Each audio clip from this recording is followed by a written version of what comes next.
Yes. Hello, my beautiful friends. What an amazing day it is. We have an amazing live stream planned ahead. Very glad that you're here and with us. Quick preview before we jump into it on this lovely and amazing Friday. We made it, but we're not done yet. We got a bunch of stuff to talk about today. A little bit slower on the presidential schedule and the congressional schedule, but lots of stuff happening. Appeals, subpoenas. We got the Supreme Court weighing in, all sorts of good stuff. So let's preview what's coming up. Then we'll zoom in for further detail. But James Comey, of course, is a case that we've been covering. See, our mind map is growing here quite nicely. And we got an appeal that's already happening in the case right now. Remember, earlier this week, we had a whole conversation about a response from the DOJ to James Comey's attempt to dismiss his case, saying that Lindsay Halligan was selective and vindictive. Remember that? And then she responded and she said, "Oh, sorry there, bucko. We got a bunch of evidence about you. We got your handwritten notes now. We also know that you had evidence tucked away in burn bags. We have emails from you with your fake name, Reinhold Niebuhr, all of them sending over to Daniel Richman, your so-called lawyer, who was leaking then to the media. It all came out. We're like, oh, the motherlode of Comey." And so we now had more information included in that, including some prior search warrants that were apparently unknown to us, but the DOJ found them and they said, we got a bunch of evidence that we didn't even gather back from 2019, 2020. And so the lower level magistrate judge, a judge by the name of William E. Fitzpatrick, who's a magistrate judge, not the actual judge, kind of like an assistant judge, he came out with an order. And the DOJ is not happy about it. So he's saying basically you got to give over all that information from the previous search warrants. And the DOJ is saying, actually, no, we don't. We don't have to do that at all. And so we're going to go through their response on this, which is here, the appeal. So we'll talk about this one, get into it. You can see we got about 7 pages of an appeal up to the higher judge in this district. So we'll talk about what that means and what the latest is. But that's all on Comey. So we've got appeals already. The DOJ is fighting back, saying we don't have to give you crap. We also then we got a little bit of Lindsey Graham. Yeah, so he's talking about Comey. He's obviously very unhappy about a lot of these prosecutions.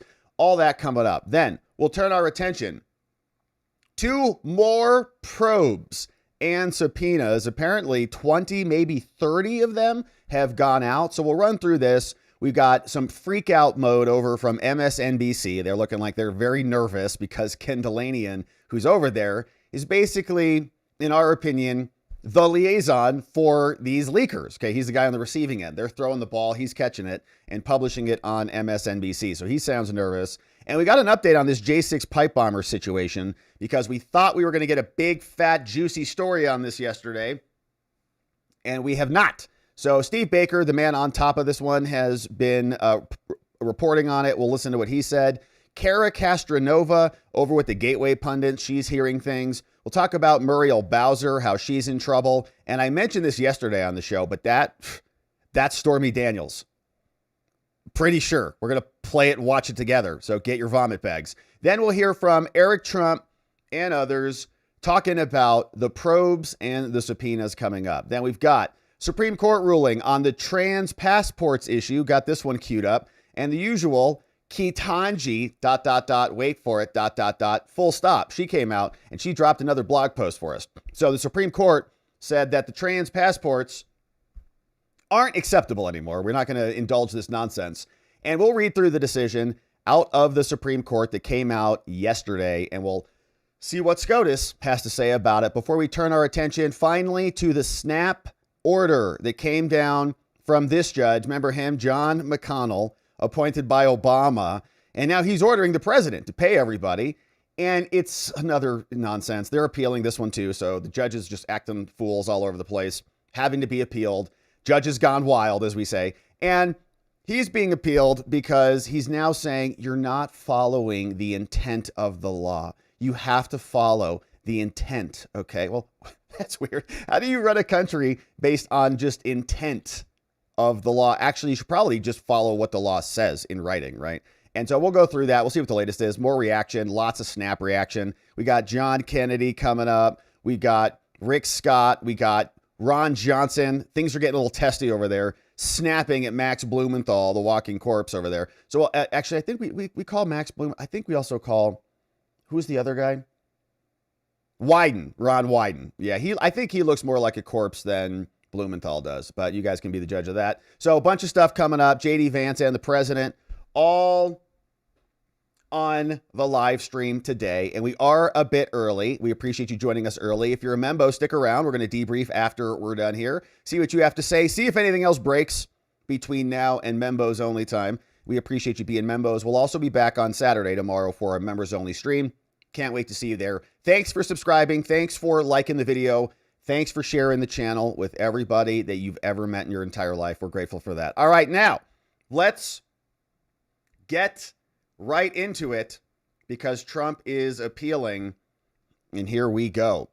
President Trump and the DOJ appealing an order in the James Comey prosecution. Remember, this is the case of Lindsay Halligan bringing the charges against the former FBI director. And right now, we're pretty early in the case. We just saw that Lindsay Halligan and the DOJ responded to James Comey's attempt to dismiss the case against him. He said, "I'm being attacked. This is a selective and vindictive prosecution. How dare you prosecute me for my lies to Congress?" Lindsay Halligan responded and really fleshed out the entirety of this case. And we saw a lot about the testimony that James Comey gave to Ted Cruz, to Lindsey Graham, to Chuck Grassley historically. And then we went through all of the documents that Lindsay Halligan dropped. We've got all of those. We went through those previously. See them all listed here. 14 different exhibits. And inside those exhibits, James Comey, it's not selective. It's not vindictive. Here's gobs of evidence that show what a corrupt piece of crap you are. Here they write, or we write on our mind map,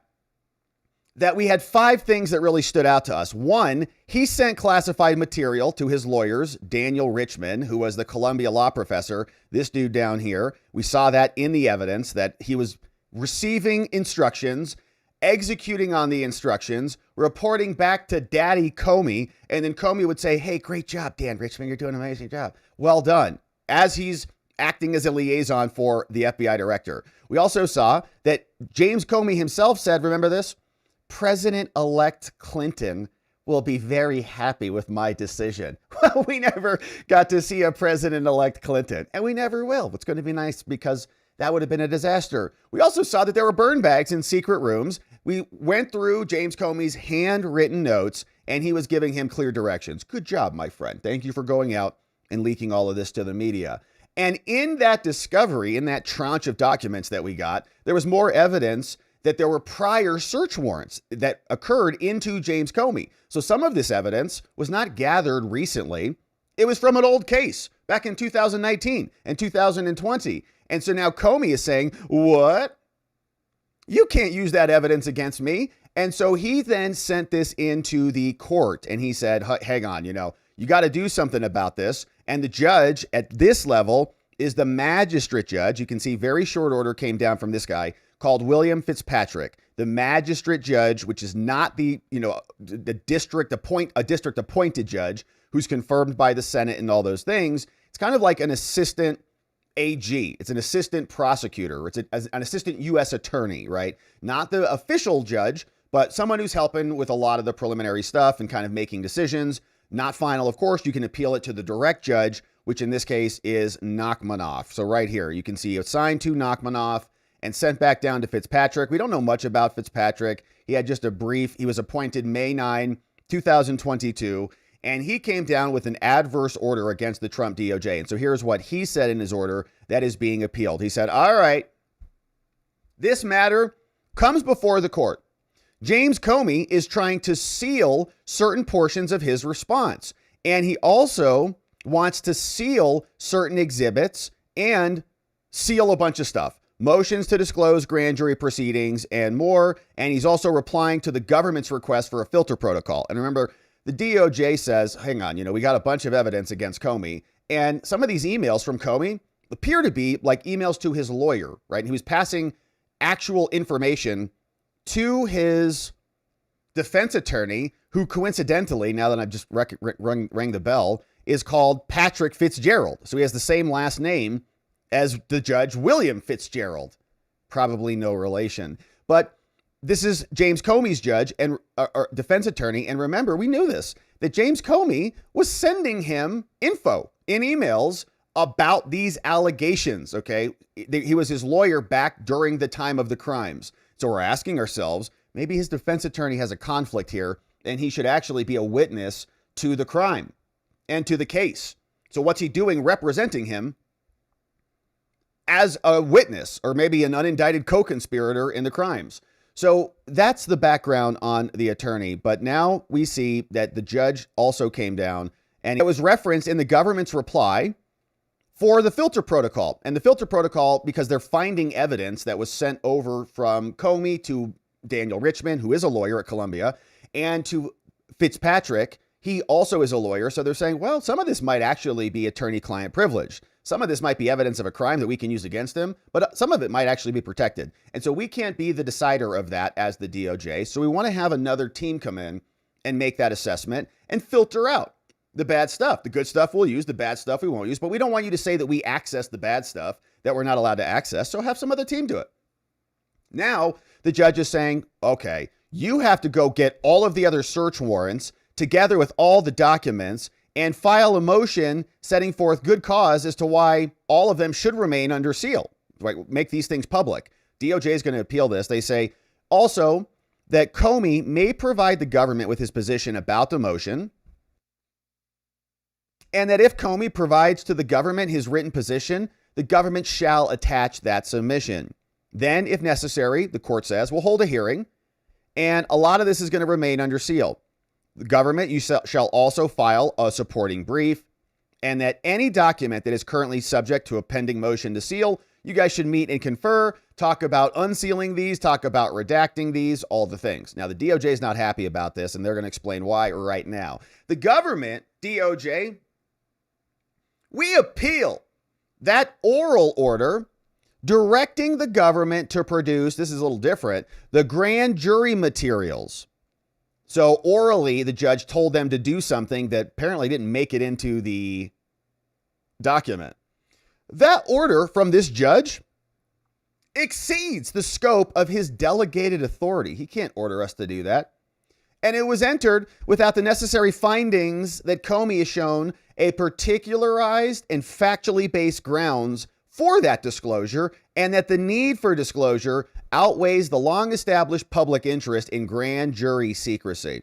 Okay, so we're not actually going to give you this stuff, and we're appealing it.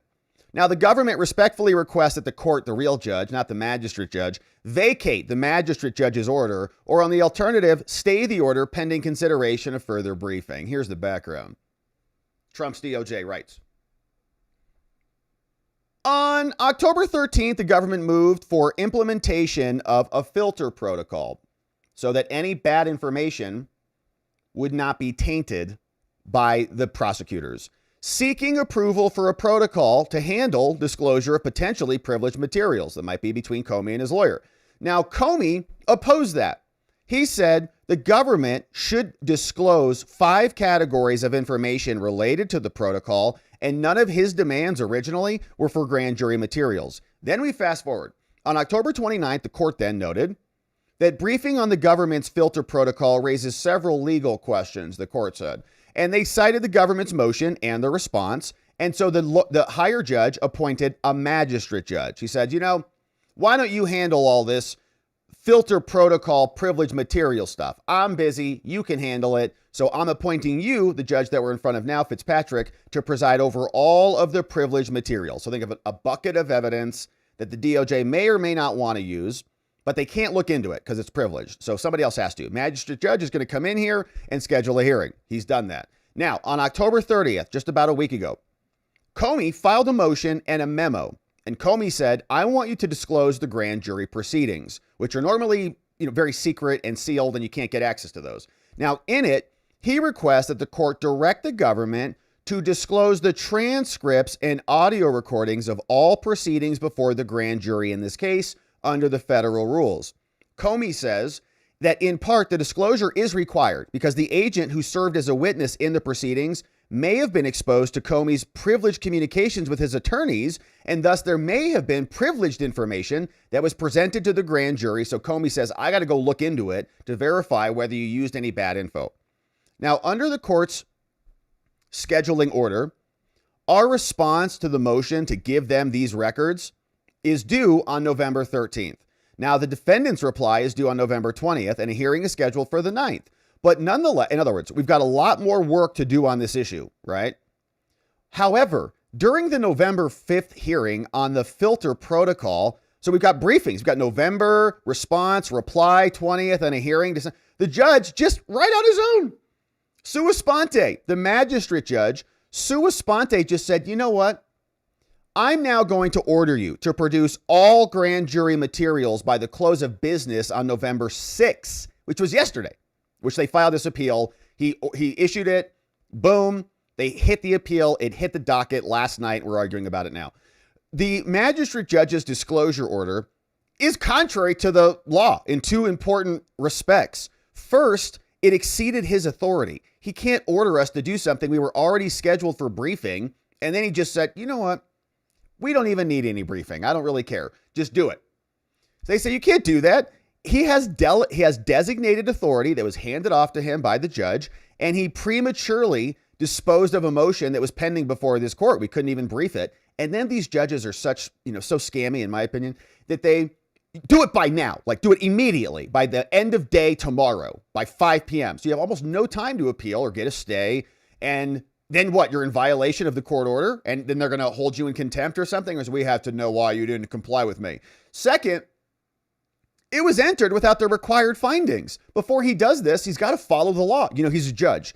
He needs to have a particularized and factually based grounds about the need for disclosure and why the defendant's need, in this case, Comey, why it overrides and outweighs grand jury secrecy.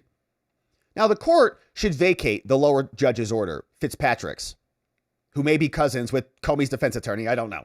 In the alternative, stay the order pending further briefing like we were supposed to do originally. Now, under the federal rules, they say a district judge, the actual real judge, may refer it to a magistrate judge, Fitzpatrick here, for a determination of any matter that doesn't dispose of a charge or a defense. You can handle other smaller tasks.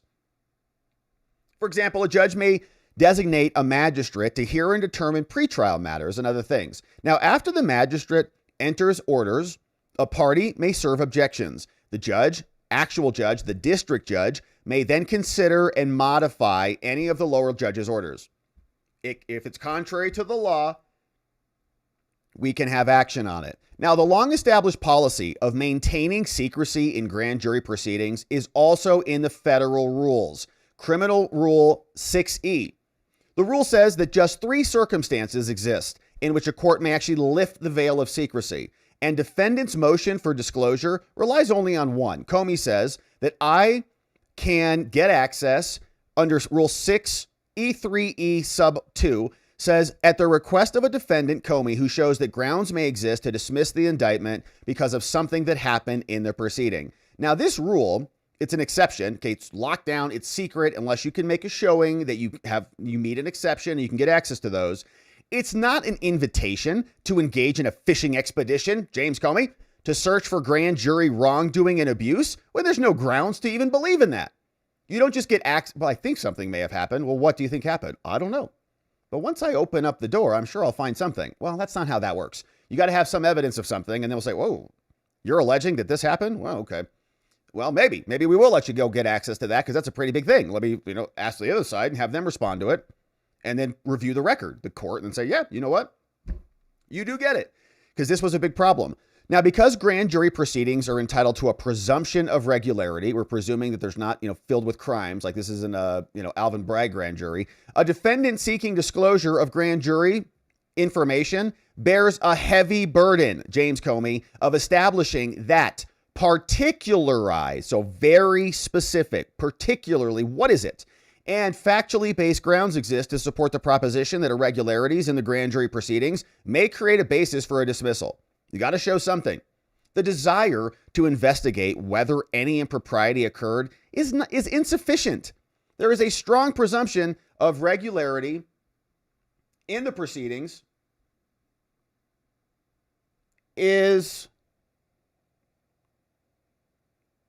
Hopefully the audio is coming through. Let me know if it's not.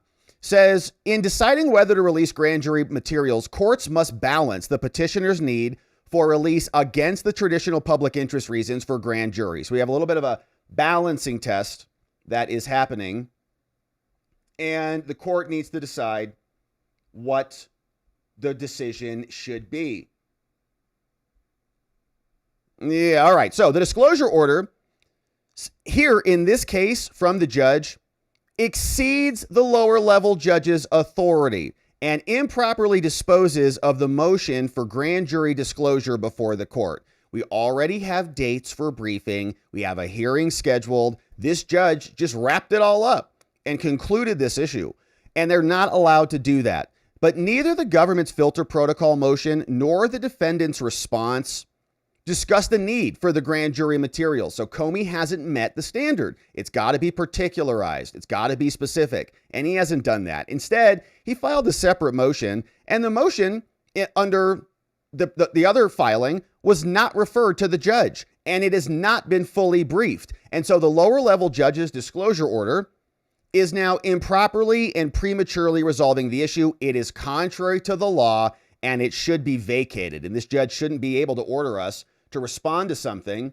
immediately within the next day or else. Now, the disclosure order is also contrary to the law because it was entered without making the necessary finding. Comey bears a heavy burden. He has to show that there's more than just some speculation, particularized and factual findings. And assuming that Comey did make that showing, the lower level judge failed to conduct the required analysis of whether the defendant's need for disclosure outweighs our public interest in secrecy.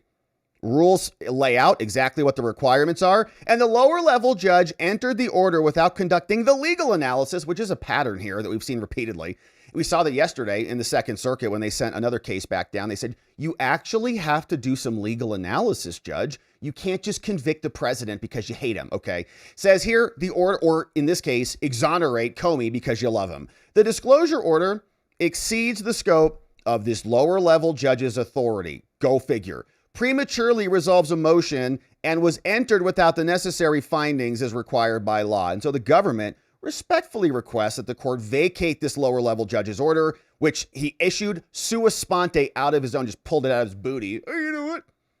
The government respectfully requests you vacate this or allow us more further briefing. Signed from Lindsay Halligan's office, in this case, Gabriel J. Diaz. Shout out to the Halligan team over there in the Eastern District of Virginia. So we're already appealing things in the Comey case. We've already got judges stepping out of line.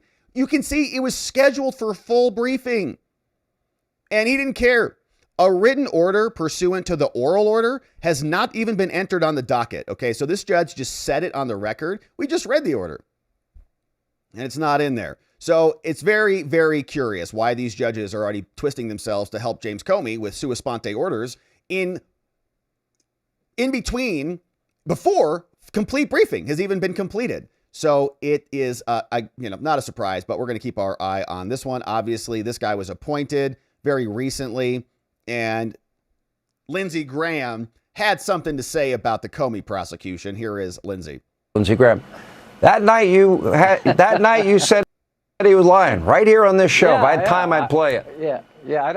I never believed that you would get, if you're the FBI director and you get an investigative memo from the CIA that Hillary Clinton is trying to tie her opponent, Donald Trump, to Russia, that wouldn't ring a bell. Now, what do we know now? We now found in a safe in a very remote area in the FBI, James Comey's notes 3 weeks later, dated September the 26th, 2016.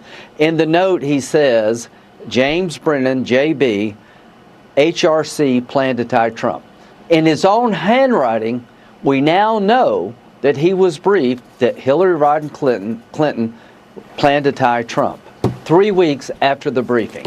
So we got it in his own handwriting.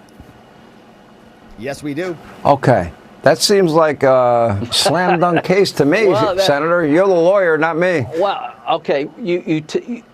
I never believed the FBI director wouldn't ring a bell. That the Republican nominee is being accused by the Democratic nominee of being a Russian agent that is all made up. I never believed that. Now we have notes in his own handwriting where he references HRC's plot to tie Trump to Russia.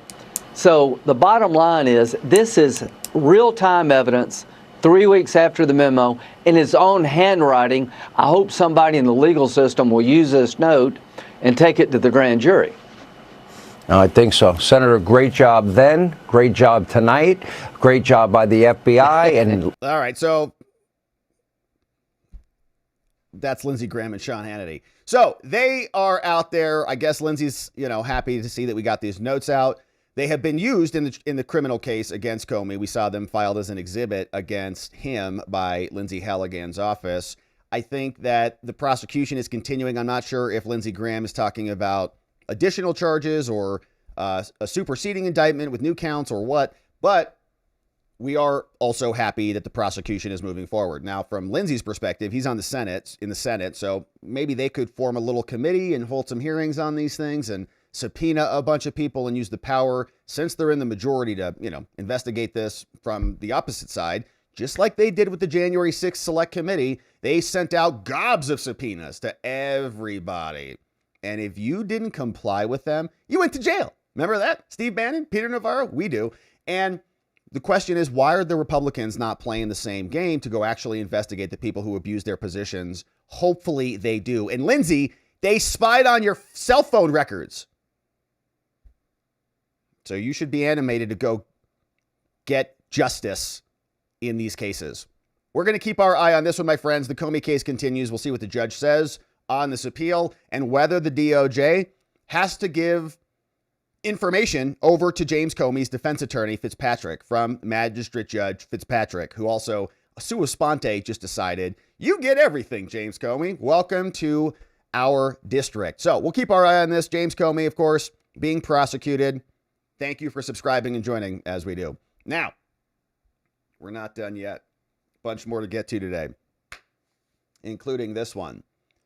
20, maybe even 30 subpoenas now flying out. And one of those individuals who's the subject of these investigations is John Brennan, the former CIA director, one of the most corrupt people in the web of Democratic scandals that we've covered here. He now getting probed again, and we're happy to see it. Hopefully indictments coming soon. But it's not just Brennan. We also see that Just the News is reporting that more than 24 Russiagate-related subpoenas are also being sent out, saying these are coming right after James Comey and a huge tranche of documents came out saying burn bags, emails, fake pseudonyms, handwritten notes, all of it. Okay, it's just gobs of evidence. And they were trying to eliminate it and bury this stuff until the statute of limitations expired, which for Comey was like right around the corner, man, barely got charged. Now we see that Just the News has whispers. They say a federal grand jury is in the process of issuing more than 30 subpoenas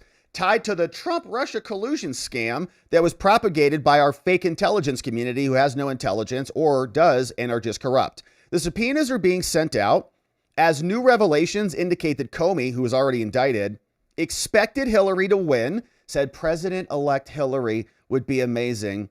And then we found burn bags and all the things. Comey is charged with 2 counts, false statements, and obstruction, fired in 17, expected Hillary to win. Watchdogs, including Michael Horowitz at the OIG, criticized the FBI's mid-year exam, saying that Comey basically rigged it. Remember, he didn't tell the DOJ about it. He changed the language, called it extremely careless so that he couldn't charge her. Said no reasonable prosecutor would prosecute Hillary for a fake email server sending classified info all the place. And then years later, they raid Trump. What a scam. Comey had said in his speech that they were extremely careless, but no reasonable prosecutor.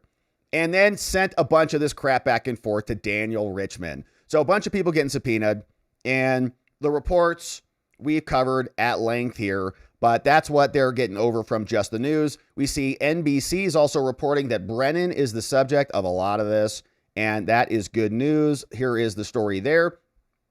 Say DOJ is also preparing to issue a series of subpoenas as part of a South Florida-based investigation into John Brennan and the probes by the FBI and the CIA into Russia. Lots of people gobbled up in this. The investigation is being supervised by the U.S. Attorney in South Florida called Jason Redding Quinones in consultation with senior staff in Washington. I think that's how you pronounce the tilde there. You know, I'm very diverse. The Justice Department declined to comment, as is standard. The Florida-based inquiry comes 2 years after Bill Barr said, oh no, Bill Barr, remember him, Trump's AG? No election interference at all. No criminal wrongdoing by John Brennan.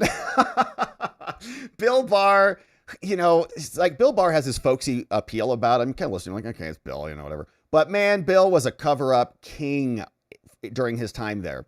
Whether it's Epstein, Brennan, 2020 election, Bill Barr is complicit. A White House spokesman confirmed the existence of the investigation, and the fact that the subpoenas are being prepared has not previously been reported. All new. So hang on tight.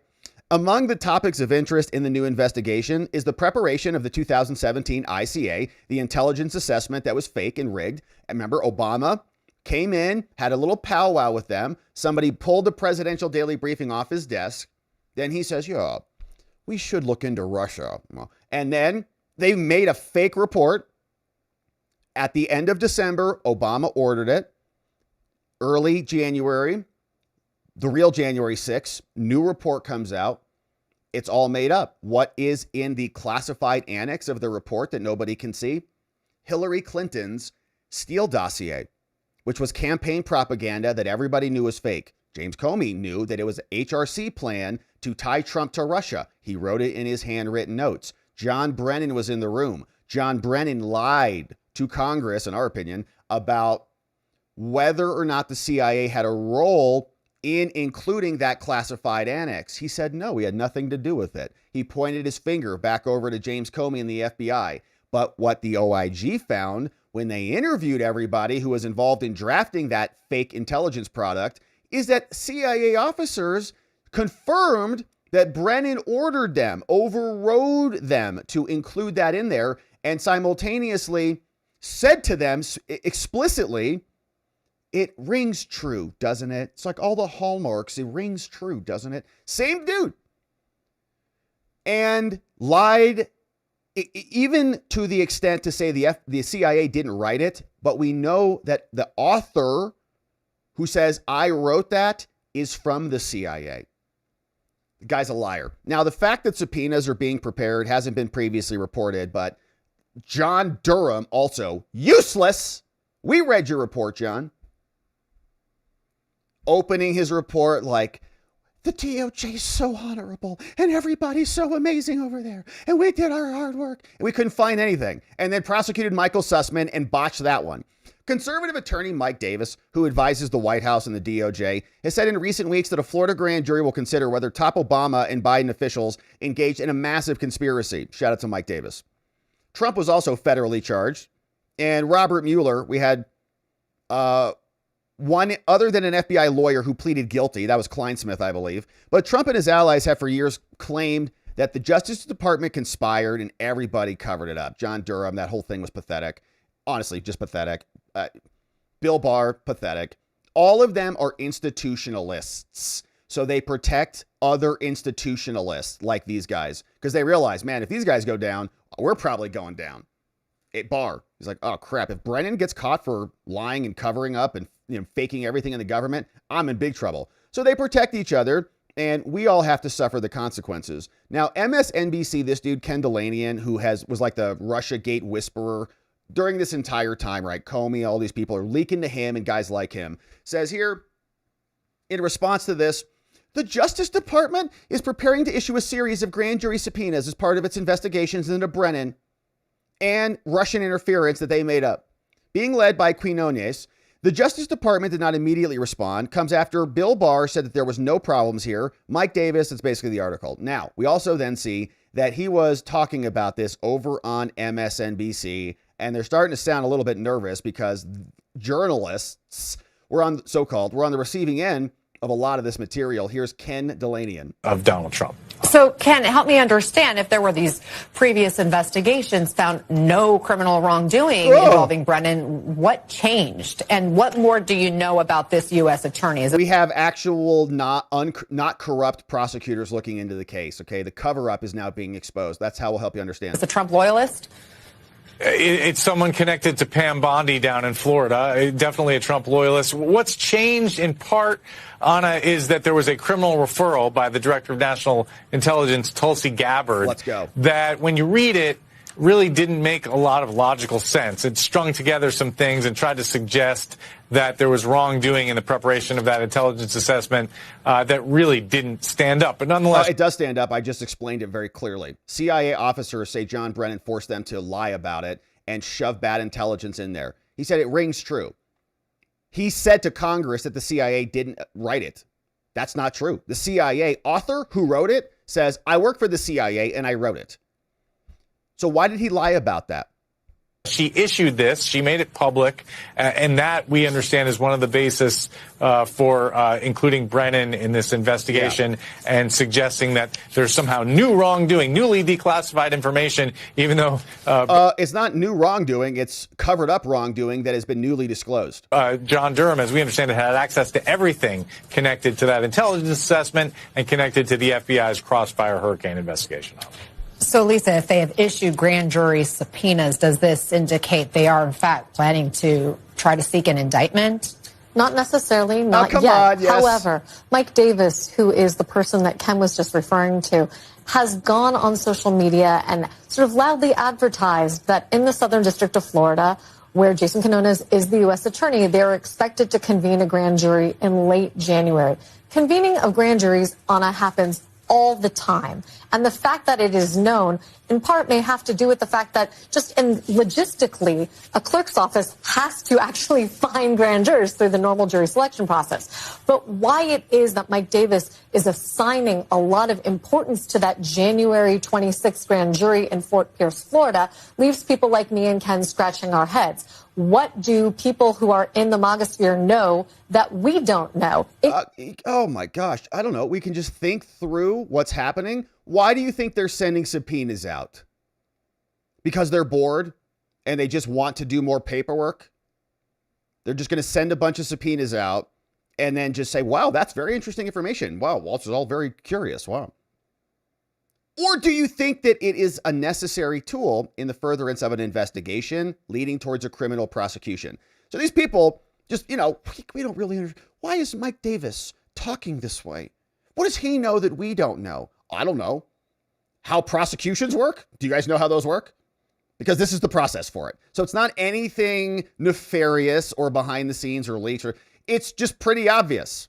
These people committed crimes. You guys can't see it for whatever reason because you're partisan hacks who will cover up for your own side. But everybody else can just read the documents. We've been doing it here for months. It's not complicated. Tulsi Gabbard drops some new info. We go, holy crap, they are liars. We thought that they were liars, and now she's confirming it. So they send subpoenas out in furtherance of the investigation, which hopefully is going to lead to criminal charges. But what's going on? What does Mike Davis know that we don't know? Apparently criminal procedure. So that's over there from MSNBC. They're going to just, spin themselves up. And they're trying to frame this as though this is some inside, retributive attack. And Mike Davis, who's a MAGA ally, is out there attacking everybody. Shout out to Mike Davis. Nice dude. Talked to him for like 2 minutes once. Steve Baker says, hey, we also have an update on the J6 pipe bomber report. So speaking of these probes, these subpoenas, we have a lot of questions from the FBI about a lot of things that we haven't gotten answers on. And the J6 pipe bomber is just one of them. And Steve Baker and our friends at The Blaze were teasing earlier this week, man, they basically got this lady. And we've commented on that before. The last time we watched the J6 videos, we said, that kind of looks like a lady, kind of looks like a woman. We thought it was Liz Cheney. 5'7", that might be a little tall for Liz, but we thought maybe it was Liz.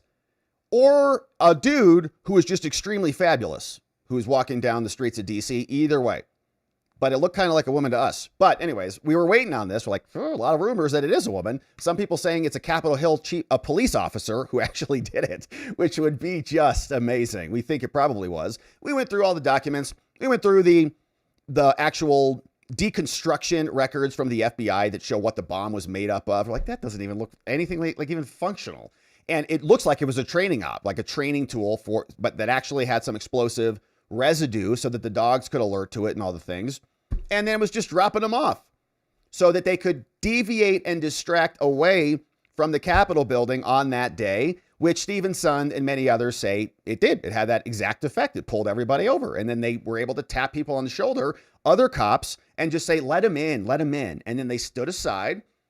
Tons of people waltzed in there, all got charged with crimes because they were entrapped. But we're waiting for the report on the J6 pipe bomber. And Steve Baker said, man, we were going to have that yesterday. And he says, we can't give it to you. He writes, all right, update on the J6 pipe bomber report.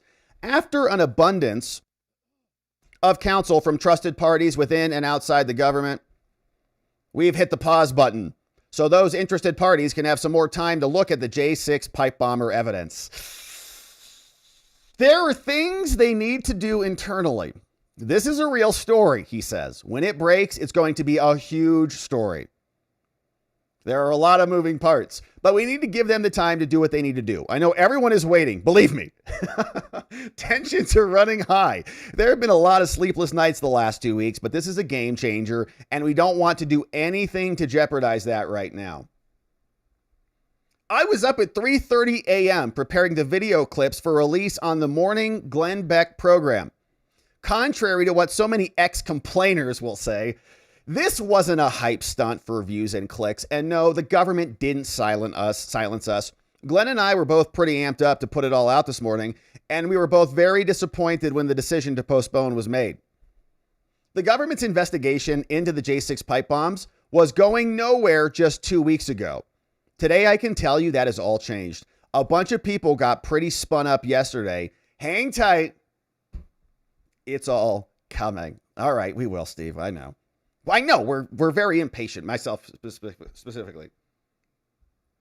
It's not one of my strongest skill sets or characteristics. However, we will be patient. Steve Baker has been working on this for a long time, so we have no doubt that he's going to deliver the goods on what he knows and what he's got, but not yet. And I understand that, man. I'd rather have a fully baked pie than something that's still a little bit mushy, or whatever a good analogy is. So we're very optimistic and hopeful that this comes out soon. I do have concerns, though, about the government continuously just dragging this crap out. And if Steve Baker and the Blaze were able to find this dude and the FBI couldn't find this lady, this chick, then the FBI really should just reconsider their entire existence. For what good are they? We have no answers on Butler. They just covered that whole thing up. Their transparency and communications on the Charlie Kirk shooting has been basically embarrassing. They didn't even find the dude until somebody turned him in. We've got open questions about the J6 pipe bomber, and apparently they said that all of the data was corrupted from the cell companies, the same cell companies that approved warrants over for the senators on that very day. They were able to turn over data for senators, but they couldn't turn over data for the J6 pipe bomber. And the FBI's like, oh, we don't know what happened. And the list goes on and on. So if they are the ones who actually caught the pipe bomber and the FBI didn't, what do we need the FBI for, to be honest with you? We should just hire Steve Baker and the Blaze to handle security. So that's an update over there. Here, of course, is one of those videos. And here you can see kind of a little sway in the hips in the walk. See that? And then watch this little fabulous gesture here. Yeah, that's it. I want it to be Liz Cheney, but I think that woman's probably, 15 to 20 pounds lighter too, in addition to taller. So Liz Cheney's a little bit more Oompa Loompa. So I don't think it's probably not Liz. But Kara Castronova also shared this one. She reports over for the Gateway Pundit. She said, a credible source just told me the J6 pipe bomber was a female Capitol Police officer. I have no more information except to say that I trust this source 100%. And that fits, man. It totally fits. It fits the like tactical event, the practice, what, like the training. It's a training op. Couldn't think of the word. It's like a training op. You go out, drop these things, and then we'll do the training tomorrow. Maybe she doesn't even know what's going to happen, but is now hidden and gone, and the FBI doesn't want to release who it is because it's one of them. The source has spoken to others. They know her identity. I have no choice but to put this out to protect myself. I didn't ask for this information, but because a source dropped it on me, I have no choice but to report what I was told. It's not safe to sleep with secrets. In the end, God wins. From Kara, man, that sounds like she's had a nervous night over there. So we're going to keep our eye on this story. We'll see if Steve Baker has anything for us. That's his pinned comment. Let's see if he's posted anything else. We're not releasing anything. Brianna Mello, shout out to Brianna. She's amazing. And he said originally, the rumor is true. There is a high degree of certainty that the January 6th pipe bomber has been identified. Given the inevitability of leaks, we're going to talk about it. Nothing's 100% certain, but video proximity tracking and human analysis by federal intel sources takes it to what I'm told is 96 to 98% certainty. So maybe the feds did help. Gate recognition software as a 94% match. Uh-oh. All right, who do you guys think it is? It might be Liz. We don't know. We'll have to see. She's got a gate. Or is it Stormy Daniels? I forgot that I had this one queued up.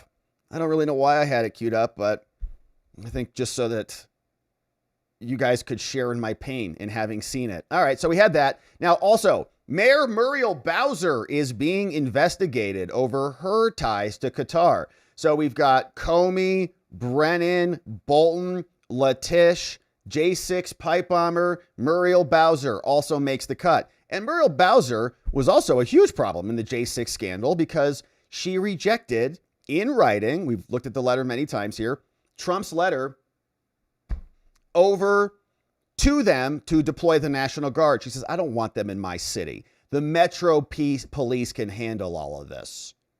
We trained for this. Yeah, and then they didn't. They let the Capitol building get taken over by federal agents and angry Americans. The investigation into Bowser is being handled by the Washington Attorney's Office, and these stories are so dumb. The New York Times. It could face significant hurdles because of the known facts of the case and recent turmoil inside the DOJ. It's like, why don't you just say that you're her defense attorneys or you're her defense PR people? You can just report it. Federal prosecutors are opening up corruption investigations. Again, it takes 3 people to write one article. Alan Feuer, Devlin Barrett, and Michael Schmidt. 3 dudes who between the 3 of their heads smashed together an article. And they call themselves journalists. Like, great job, guys. Federal prosecutors have opened a corruption investigation into Muriel Bowser. The investigation is being handled by a U.S. Attorney's Office. This week, the FBI agent who was leading the investigation was fired because he took part in a criminal inquiry into Trump. And the public corruption unit that would have been responsible, it's unclear what's going on. And so, thank you guys. What a great article. Glad the 3 of you spent all the time on that. So an investigation is open and there's firings. Great job. So here is Stormy Daniels now. Sorry to do this, but here is Stormy. And she's somebody else who was part of a corrupt conspiracy to take out the president, turned herself into a goblin. And we've talked about this before. I think that the Star Wars analogy is a good one. Like, you know, when the people turn to the dark side, like their face gets all twisted and contorted and they turn into these freakoids. I think it's the same condition with TDS. When you lie about being AR'd, when you lie about sexual encounters, when your stories change, when you write multiple letters, you say, there was no affair, stop harassing me about it.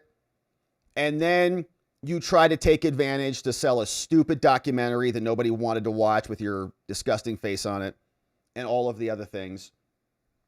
This is what happens. You turn in kind of like a witch almost. It's crazy to see it happen in real time. But this is a message to all the children out there. Don't make false accusations against innocent men, or else this will happen to you. And there's no coming back from it. Your whole face will be twisted it forever. All that defines me. And the best part about when the people come in, the hecklers or the trolls, is they sit there and... The trolls? Aren't those your people now? They don't get any of that until the end. My favorite part of the show is, of course, I do my set and I talk about everything from my time in my other industry to being a mom, to horses, to, yes, political stuff.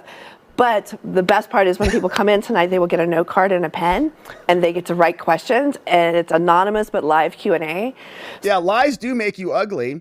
And W. McMaster says, did she eat Avenatti? Remember Avenatti, the other guy who's in prison for his lies and his exploitations?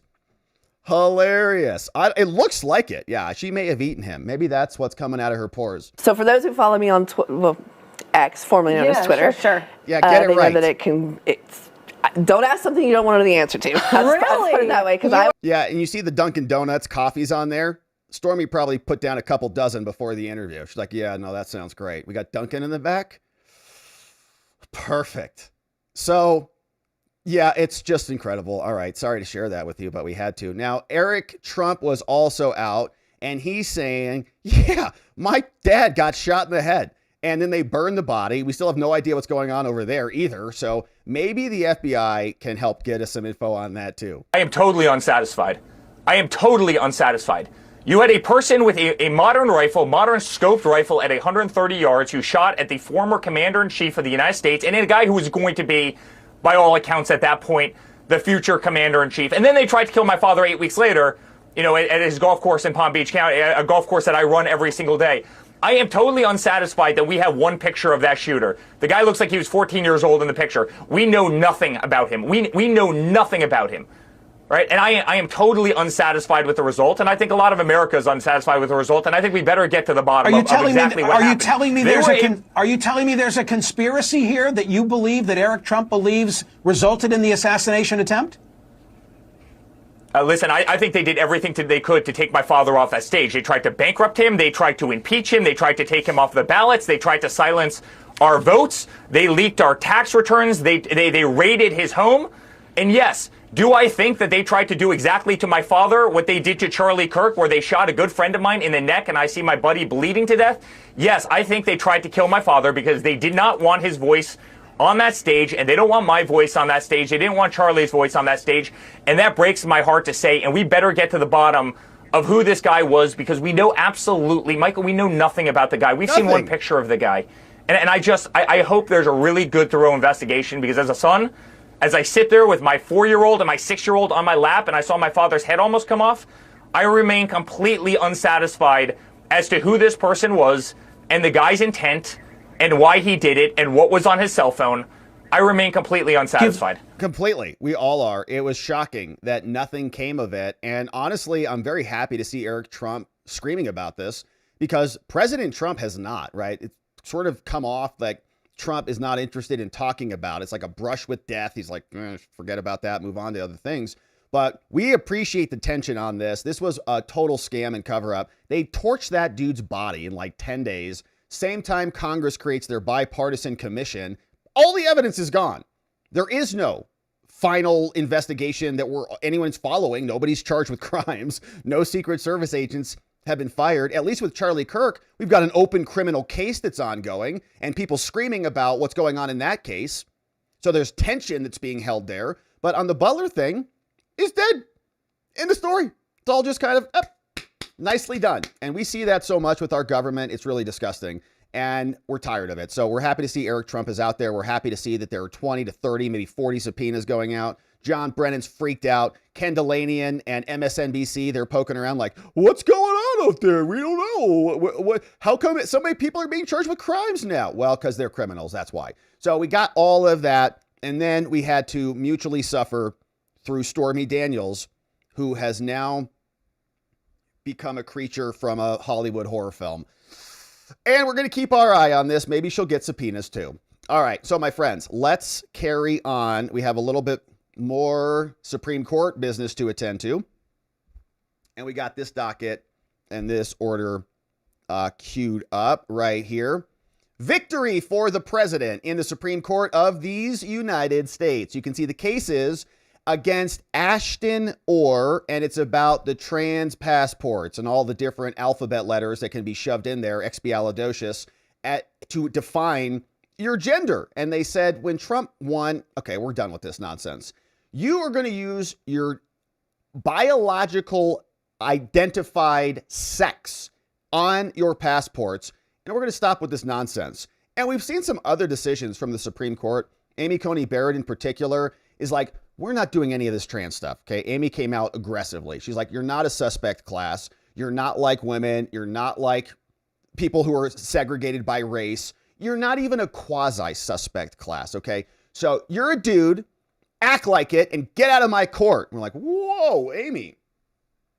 Nice. Now we see another battle, and it's being framed this way over from NBC, saying the Supreme Court now allows Trump to enforce passport restrictions that target transgenders, marking them on their passports. All right. We know that this is a return to sanity. The Supreme Court agrees. They came down, they said, all right, look, this case concerns an executive branch Trump policy that requires all new passports, if it's new, to display an individual's biological sex at birth on it. Now, the lower level court from Massachusetts, not a surprise, she preliminary stopped the government from doing that policy. No biological sex. You can pick whatever you want. Xi, Jim, Jers, Jim, Zimbabwe, whatever. Put it on there. You can do whatever you want if you feel that way, because we're living in Insanityville.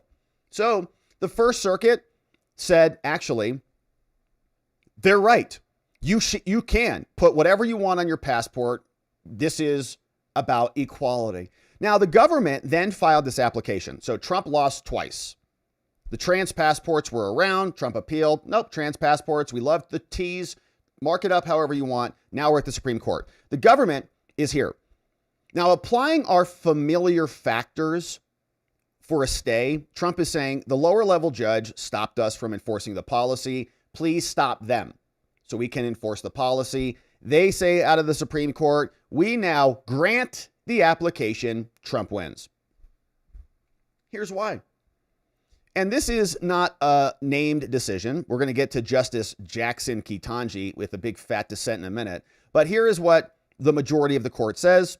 They write, displaying passports holders' sex at birth no more offends equal protection principles than displaying their country of birth.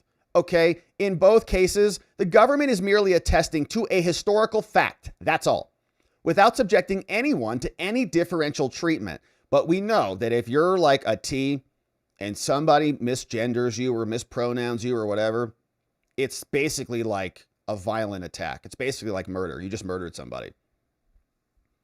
And you're such a bad person, and this is not being facetious or overselling it. If you do that, you're such a bad person that you get called a fascist, and that justifies you getting shot and killed in the neck. This is how they think because they're demented.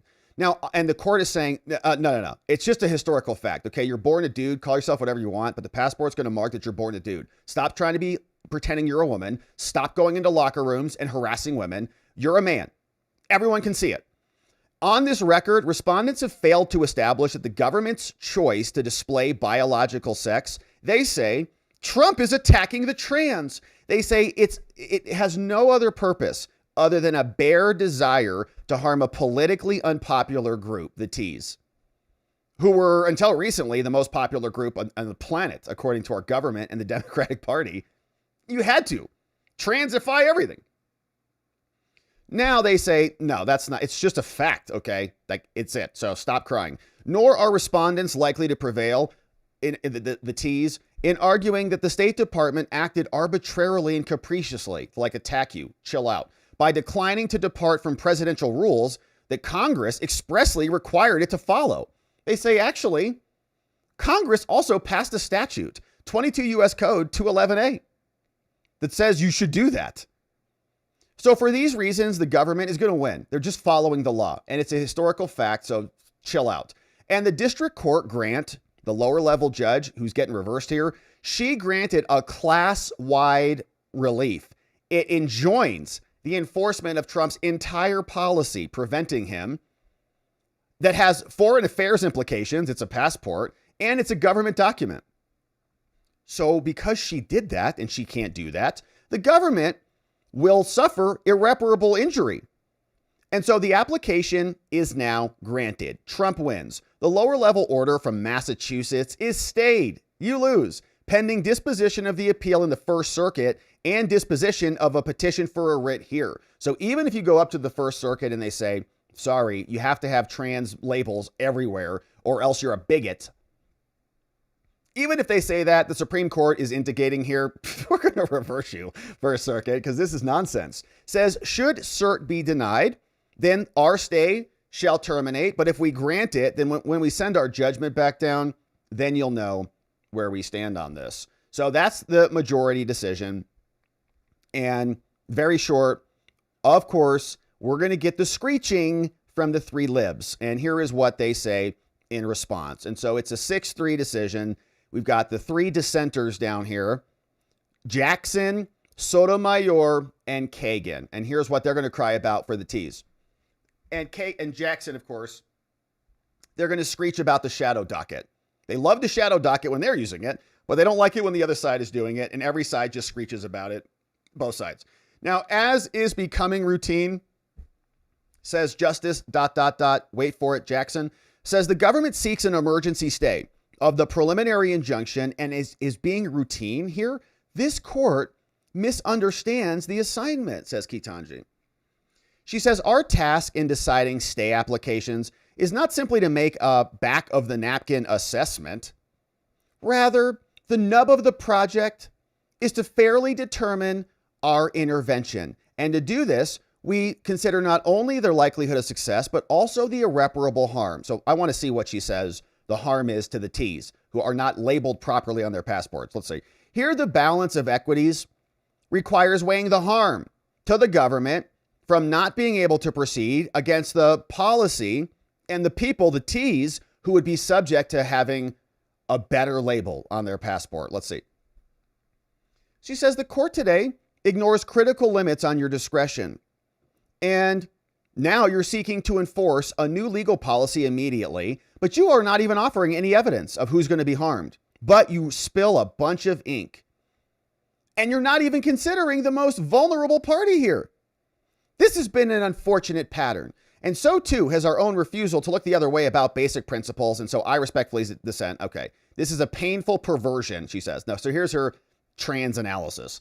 Ketanji, for the past 33 years across 6 administrations, trans Americans have been able to obtain passports with sex markers that match their gender identity. So whatever their made up belief is in their brains. From 1992 to 2010, passport applicants who wished to obtain passports with sex markers that were different than their birth had to submit evidence of surgical reassignment, which is also insane. It doesn't change your genetic code. In 2010, the State Department began allowing passport applicants to submit a doctor's certification saying, I've undergone a transition. In 2021, the State Department then allowed applicants to self-select. So Joe Biden comes in. So previously, you needed some sort of documentation. You need a doctor's note. Did you get a lopodictomy or an addictomy? Then you'll have some of that in paperwork and writing, and you can come bring it in and show us. And I go, all right, I guess. What are you? Okay, fine. Beginning in 21, the State Department allowed them to then self-select. You're like, no, I'm a woman now. I'm Roberta. I'm beautiful. And they just waltz into Gold's Gyms and say, we own this facility now. You're a woman. Get out of here. You're encroaching on my safe space. Through it all, the indisputable point of a passport remained to attest to the identity and the nationality of the bearer. Yeah, based on who they actually are, okay? The real identity. The State Department's sex marker policies have thus long demonstrated that what is important for identification is the identity today. Yeah, that's true. The identity today, that's the real one. Okay, not the make-believe one that everybody just plays around. Okay, fine, whatever. I don't want to fight with you over this. A lot of people just acquiesce to that or just avoid them altogether. No matter, says Ketanji. And we would agree. Yeah. What is the identity to date? Like the real identity. This is a passport. Okay. It's not like a Twitter profile marker or your email signature chain. It's a passport. No matter. On January 22nd, the agency overhauled the rules. It actually does matter. The agency overhauled the rules, reverting to its pre-1992 practices, which are in conformance with the actual law. Its passport policy now requires that all new passports reflect their sex assigned at birth. Why? Because 2 days earlier, Trump issued an executive order. In his order, Trump characterized transgender identity as false and corrosive to the American society. 100% true. Yeah, it's 100% true.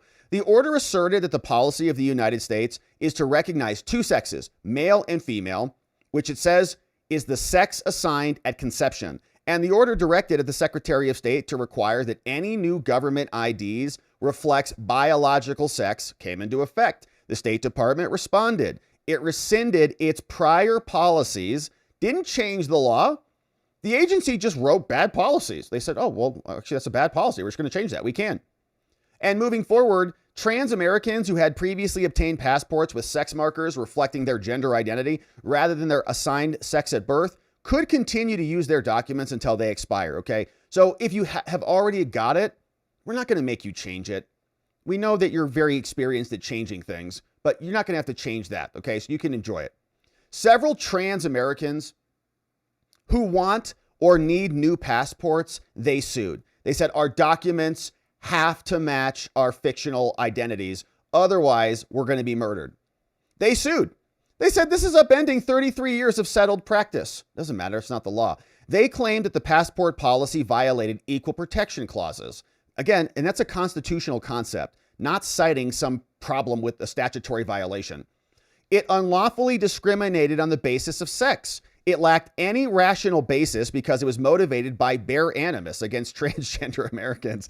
I don't think so. In addition, they said it violates the APA, all terrible claims. Insofar, it was as it was arbitrary and capricious, and it didn't follow the right rules. Now, Ketanji says, the district court thoroughly examined the facts. She considered the law. She issued a 56-page decision, and she also entered an order stopping the government from attacking the trans. The court made a reasoned determination that they were going to win because they would suffer concrete injury. Wonder what it is. And irreparable injuries of being offended, I guess, because the federal government is not acknowledging their transition. The government would experience no harm from an injunction preventing the enforcement of this new policy. Now, the government appealed. Its appeal remains pending. 2 months later, the district court granted class certification. So all the T's everywhere, not only in Massachusetts, this judge has jurisdiction of in Massachusetts, everywhere, everybody, all the T's. Get whatever passports you want, okay? Because we don't want to upset you.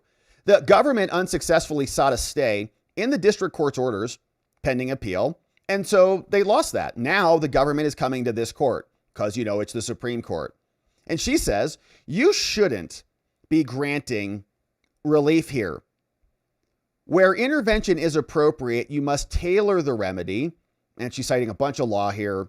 So let's get to some more analysis. She says here, the lower courts have already done the work.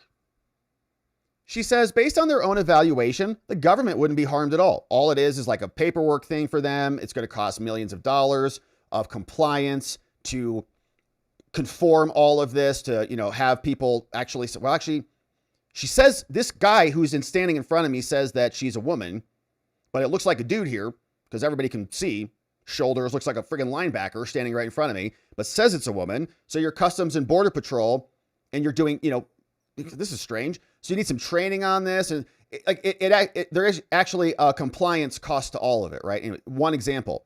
Fortunately, we've already done all of the analysis, and at minimum, the government bears a burden. It can satisfy that burden if it says it's going to win. Supreme Court said they were.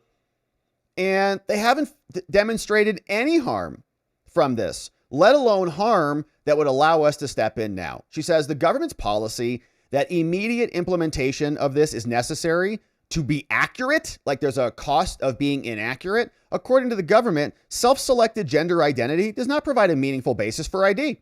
Sex assigned at birth certainly does, because you can see that dude's shoulders from a mile away.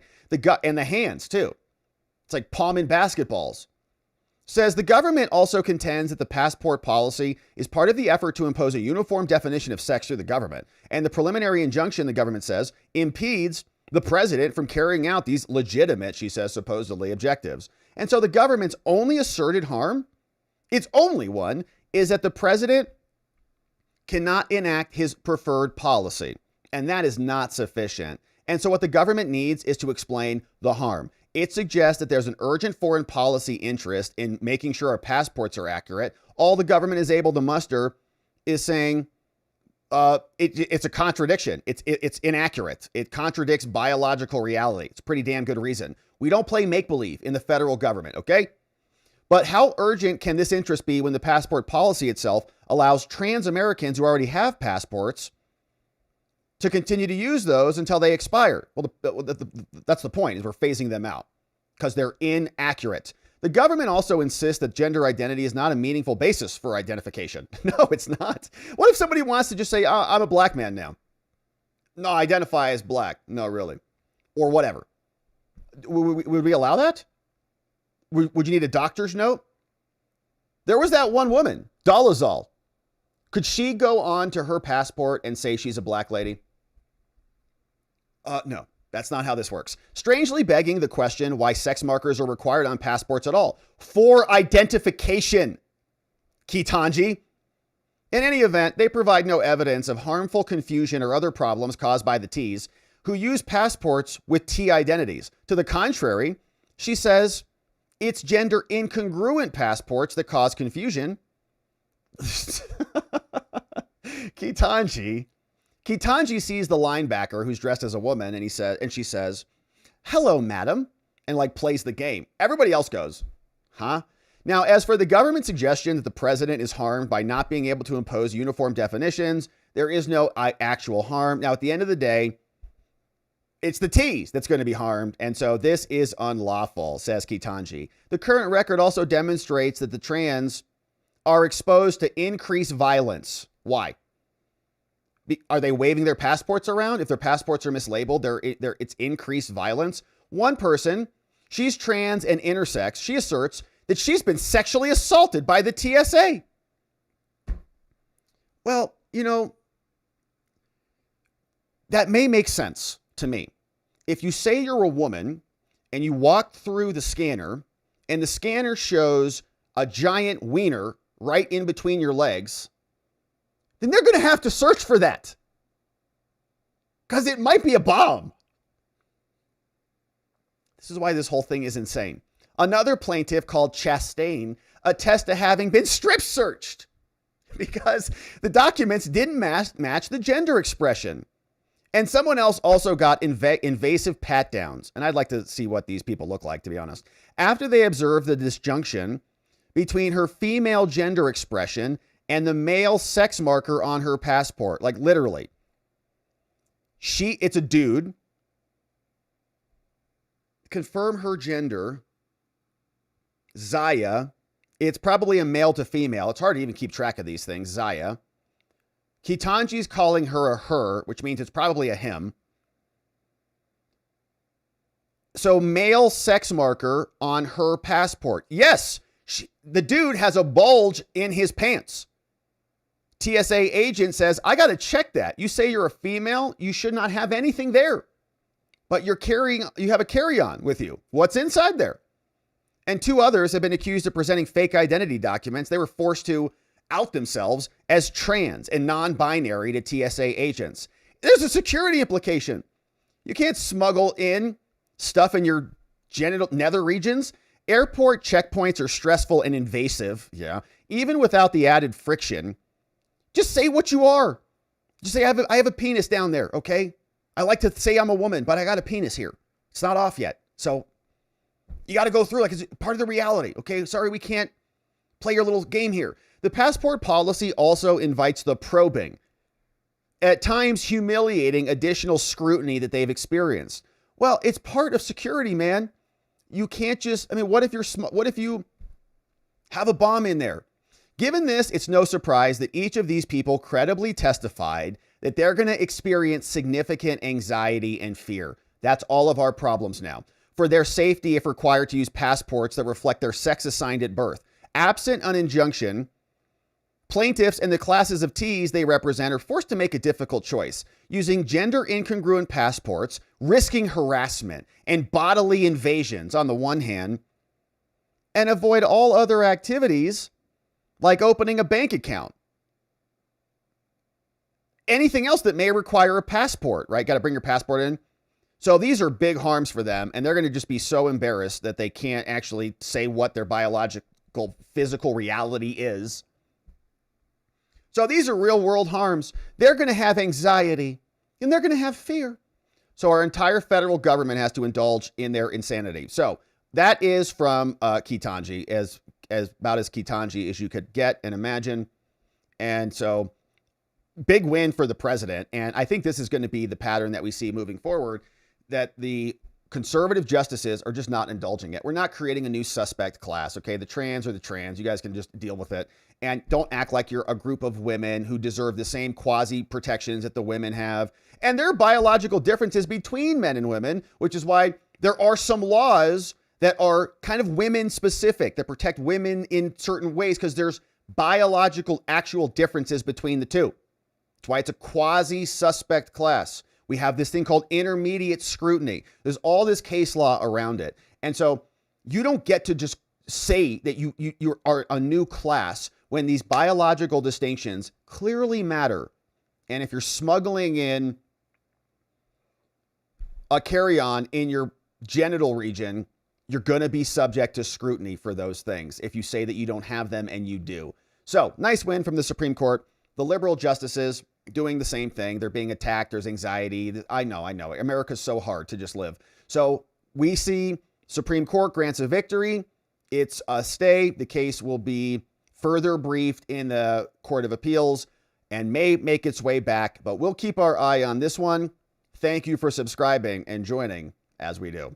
All right, my friends. Yeah, ridiculous. All right, so we've got more. We have another appeal that is underway, and here is this one. Trump appeals the snap decision order that came down in the District of Rhode Island from this guy over here. Obama-appointed judge called Judge McConnell came down and said, Trump, you have to pay all these Americans and others, everybody, all the SNAP benefits that you can.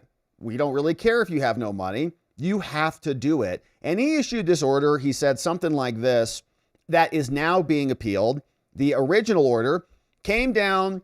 It's a 27-pager. Just wanted to show you the highlights so you can see what's happening. Now, it's being appealed, and we'll see what the Court of Appeals does to grant a stay. But lots of deadlines coming up on the SNAP decision. And so we've got reaction to this and the shutdown. We've got Rick Scott. We've got John Kennedy. We've got Ron Johnson, who's basically had enough on this. And even J.D. Vance and President Trump talking about the SNAP benefits and the shutdown and this order that has just come down. So from McConnell, he signed this one. And let's get into it because it was actually, I think, maybe bigger. Okay, that's not the one that we wanted. So let me queue up the document right here. And then I pulled up a bunch of stuff. Here it is from McConnell. He says, all right, before this court is the motion for enforcement of a TRO. So Trump said we'll pay some money, but they say you got to pay a bunch more. He says it is now estimated, and this is wild, that 42 million Americans, approximately 1 in 8, are on the SNAP program. 14 million children, 8 million elderly people, 1.2 million veterans. And these are going to be highly motivated voters if they're not getting their money. And who are they going to vote for? The people who are going to get them their money.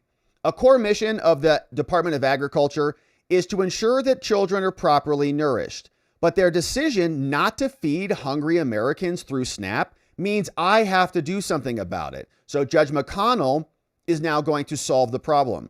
While the President of the United States professes to a commitment of helping those it serves, the government tells a different story. Faced with the choice between advancing relief and entrenching delay, it chose the latter, an outcome that magnifies the harms. And this conduct is more than poor judgment. Set again.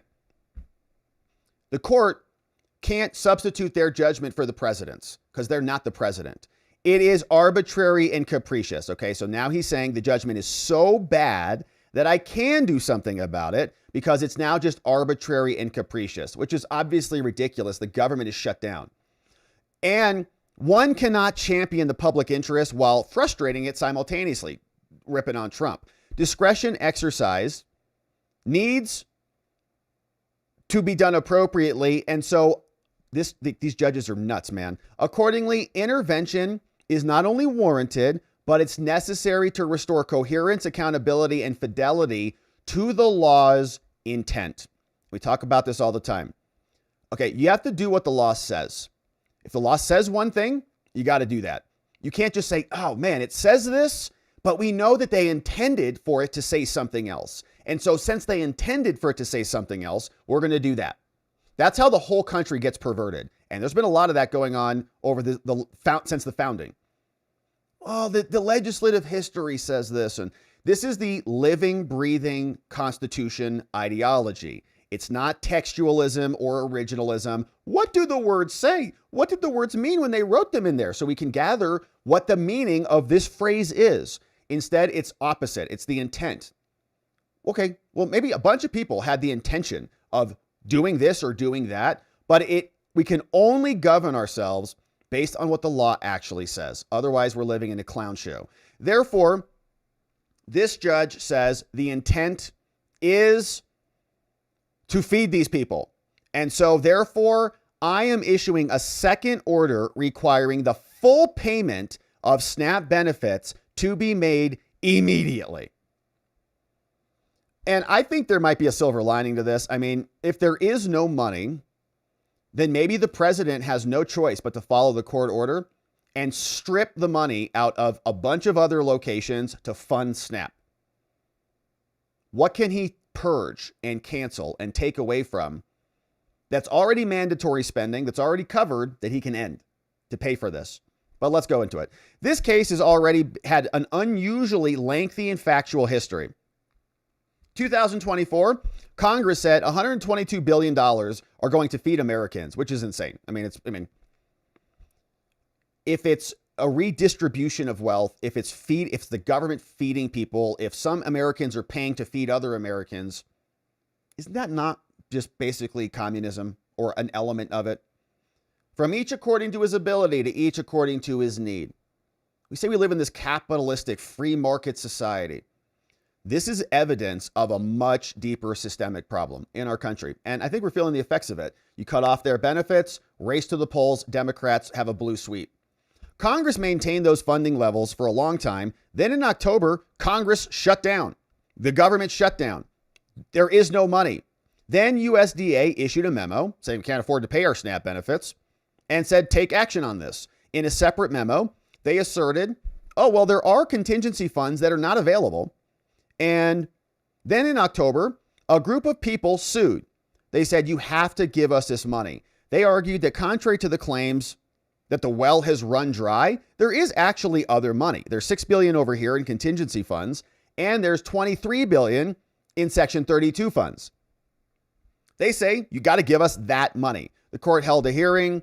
Specifically, the court said, we think that you're going to win.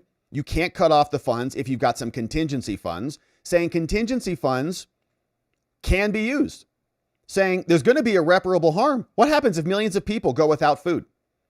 Accordingly, the court orally ordered them to distribute the SNAP beneficiaries as soon as possible. And then following the hearing, Trump filed a motion. They said, you better put this in writing so we can comply with it. That same day, Trump also said, I don't want Americans to go hungry. I asked the court to clarify, how can we give out this money? It will be my honor to provide the funding, says Trump. Then on November 1, the court issued the legal direction.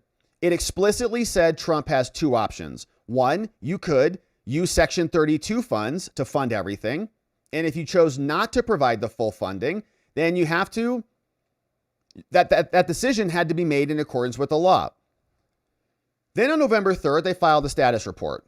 they said, okay, we can partially fund SNAP. We got $4.6 billion and we're going to send that over. That's going to be 50% of the money of the SNAP funds. However, a senior USAID official also claimed that this could take a few weeks to happen. Like, we got procedural difficulties to get that money out.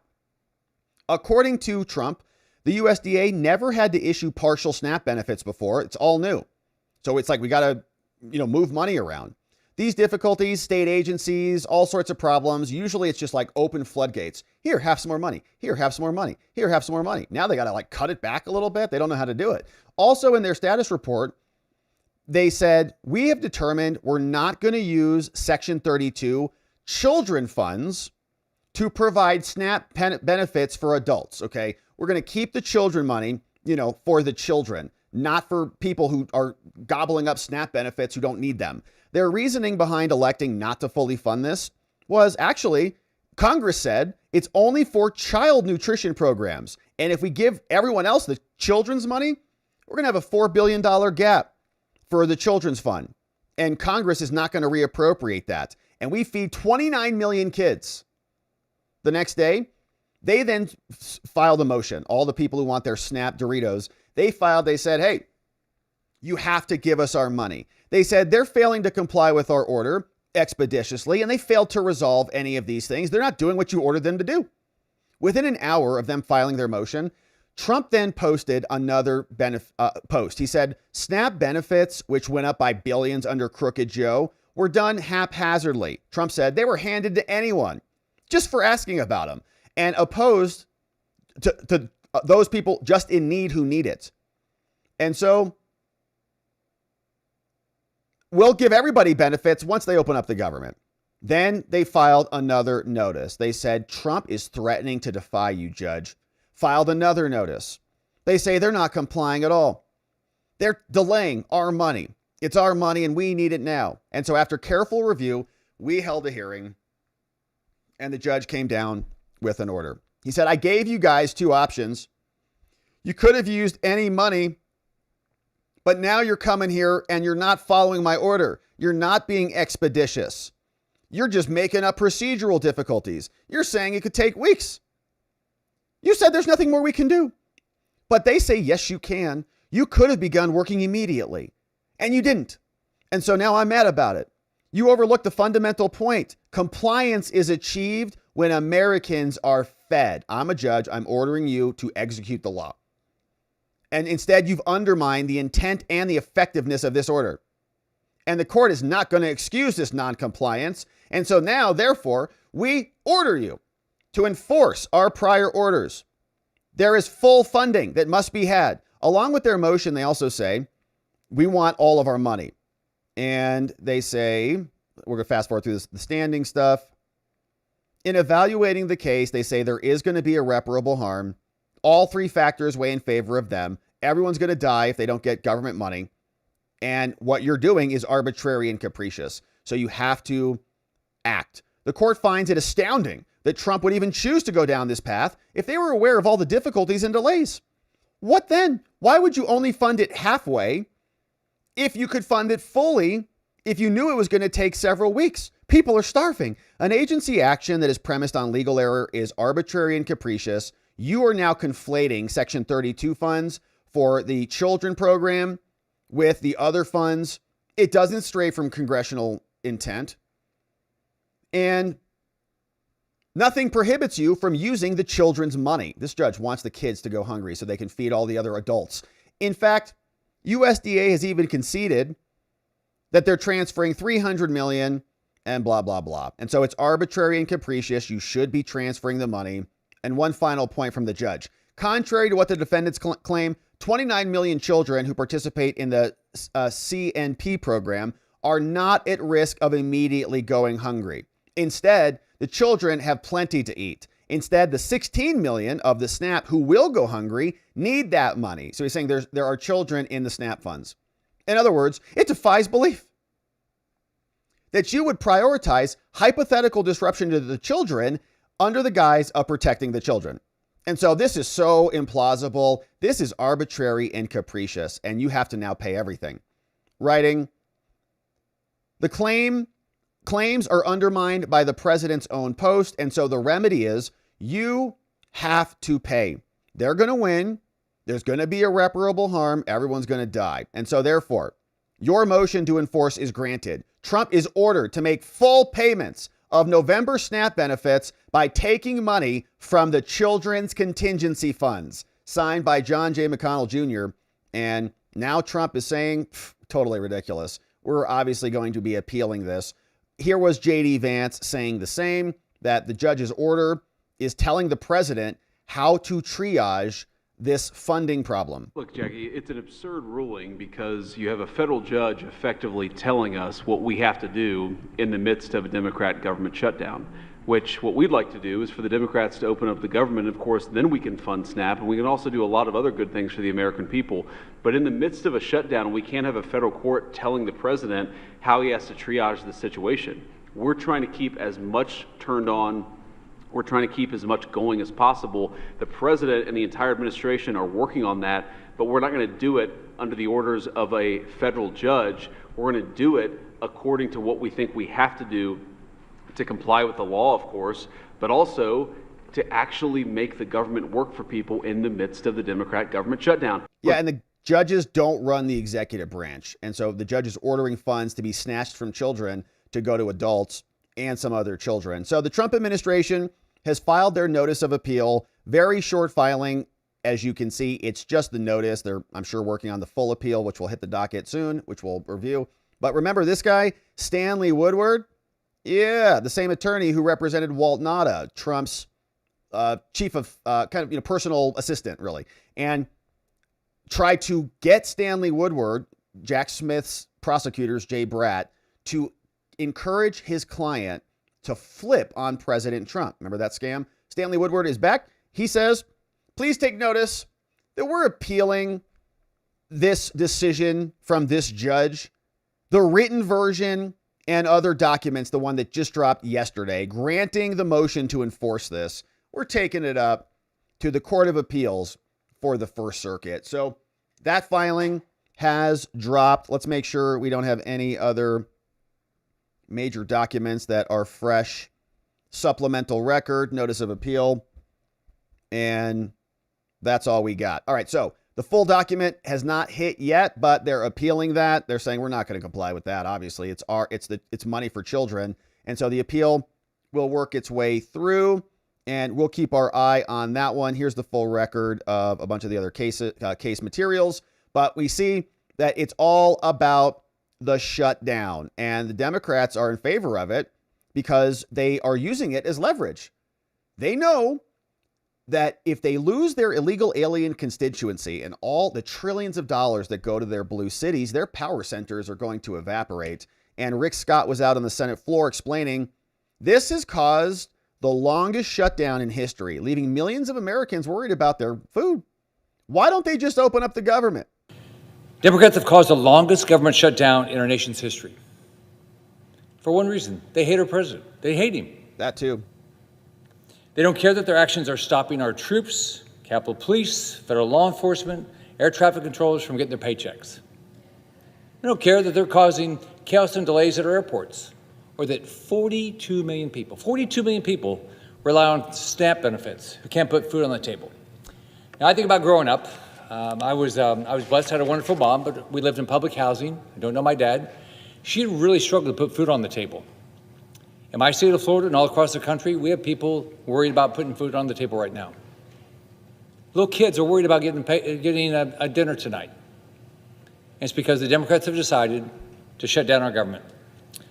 So I represent the people of Florida and Americans across this country who are sick and tired of these political games. What we ought to be doing is feed our families, pay the people that are working their tail off, and open our government. All right, Rick Scott over there. We also had John Kennedy out today saying the same. Air traffic controllers aren't getting paid. Federal employees aren't getting paid. Practically the only people in our government who are getting paid are members of Congress. That's why John Kennedy brought 2 bills to the Senate floor to stop paying Congress during shutdowns. And many Democrat senators like Ruben Gallego in Arizona are taking pay. And Ruben said, I'm a father. I've got a mortgage to pay. I've got all these benefits that I need to pay for my family. Doesn't care about the rest of them, though. As everyone knows, folks aren't being paid while we're in a shutdown. Our air traffic controllers are not being paid. In fact, starting tomorrow, the airlines are going to be canceling flights. Our staffs are not being paid. Federal employees are not being paid. These young men and women here, our pages, are not being paid. Our military is only being partially paid. I'm confused about SNAP payments. Some say the payments are being made. Some say they aren't. I don't know who's telling the truth, but I do know this. I don't think anybody wants to see anybody hungry in America. The only people that I can ascertain who are being paid are members of Congress. Yeah, isn't that convenient? Now, I'm not being paid. I said I wasn't going to take a salary during the shutdown.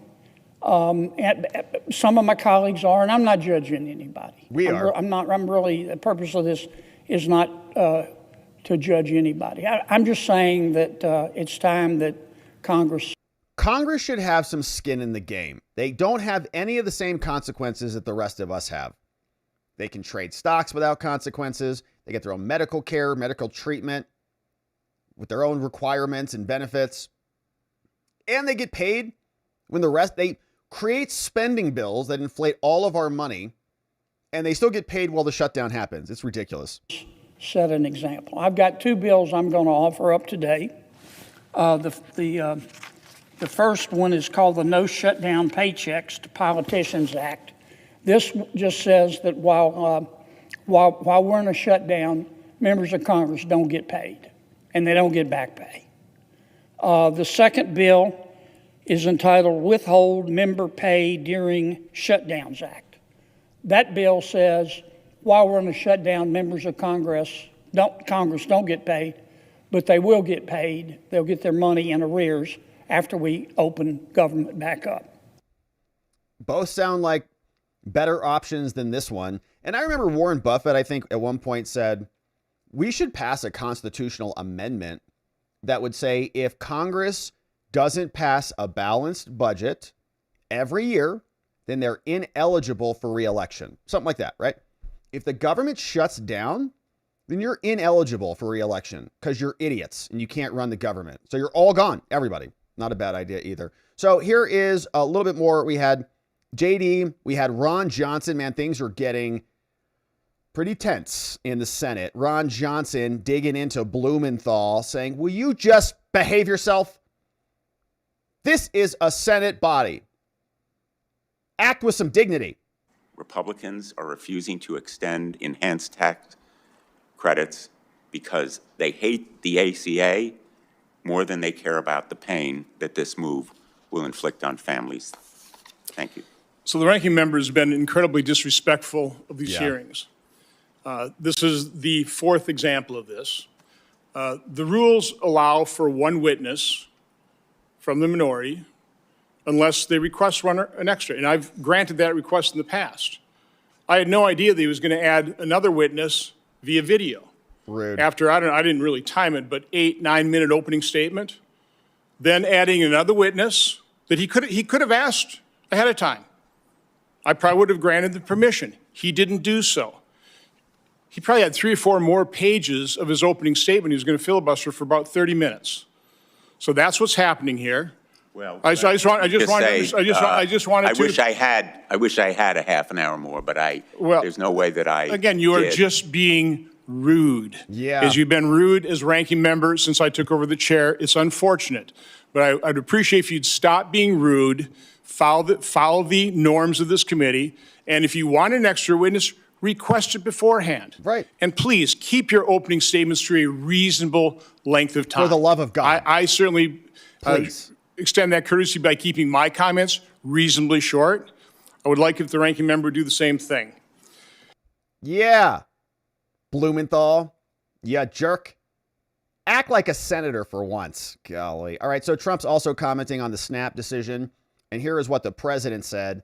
We're appealing this. We have to remain liquid. We can't give everything away based on a number. Here's an example. When I was president, the number that you're talking about was a tiny fraction of what it is now. Biden went totally crazy, gave it to anybody that would ask, gave it to people that were able-bodied, had no problem. Anybody that would ask, we get the number. And it's many times the number of people are on. This wasn't meant for that.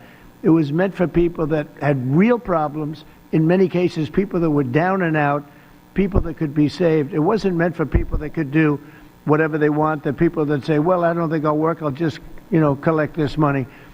Take a look at the number of what it was during my administration and what it was during the Biden administration. It went up many, many times my first term.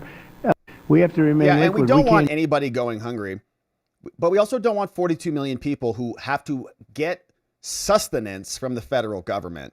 And from our perspective, I think what has been happening my entire life is that the benefits have gone up as the exploitation has gone up. Okay, so we get exploited, our industries get hollowed out, we get invaded, home prices go up, college goes out the door. It's a big squeeze on the populace. They know they're doing it. Manufacturing's gone. All the good jobs, are kind of as best they can, if they can do it, being outsourced, if they can help it. And then the bad jobs, they import other people to take those too. So it's just a big problem. But then they just go, oh, here, have some benefits. Oh, here, have a stimulus. Oh, you want $600? Here you go. We're going to wreck your entire country, but here's $600. Shut up. And then you just keep that indefinitely. Yeah, okay, just shut up. Here's how much do you need per person? $285 per person. Here you go. Here, get some food. But don't complain, because we're giving you food. And if you want that food to continue, you're going to keep voting for us. And then generations go by, and we have 42 million people who are having to be cared for because our politicians have wrecked our country. It's a real sick sign of the American body politique. We're going to keep our eye on it. Now, we also have maniac judges like McConnell who are just saying, you're going to use the money. You have to pay people. You have to feed them. And I'm the president now. So Trump's appealing it. We're going to wait for the full appeal to hit the docket. We'll keep our eye on this one. Obviously, 40 million people are concerned about not getting paid, and the courts are trying to figure it out. The administration is trying to figure it out. We're going to keep our eye on it. Thank you for subscribing and joining as we do. All right, my friends.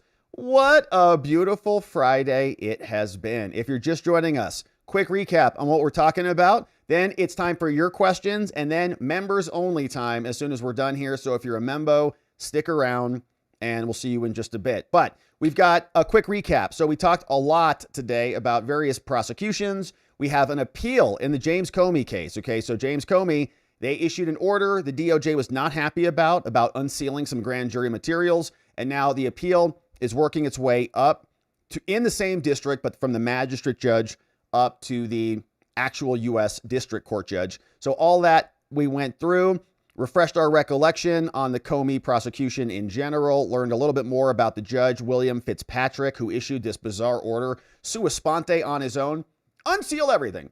Why? I don't know, because I love James Comey. And then, of course, that all happened. So we heard from him.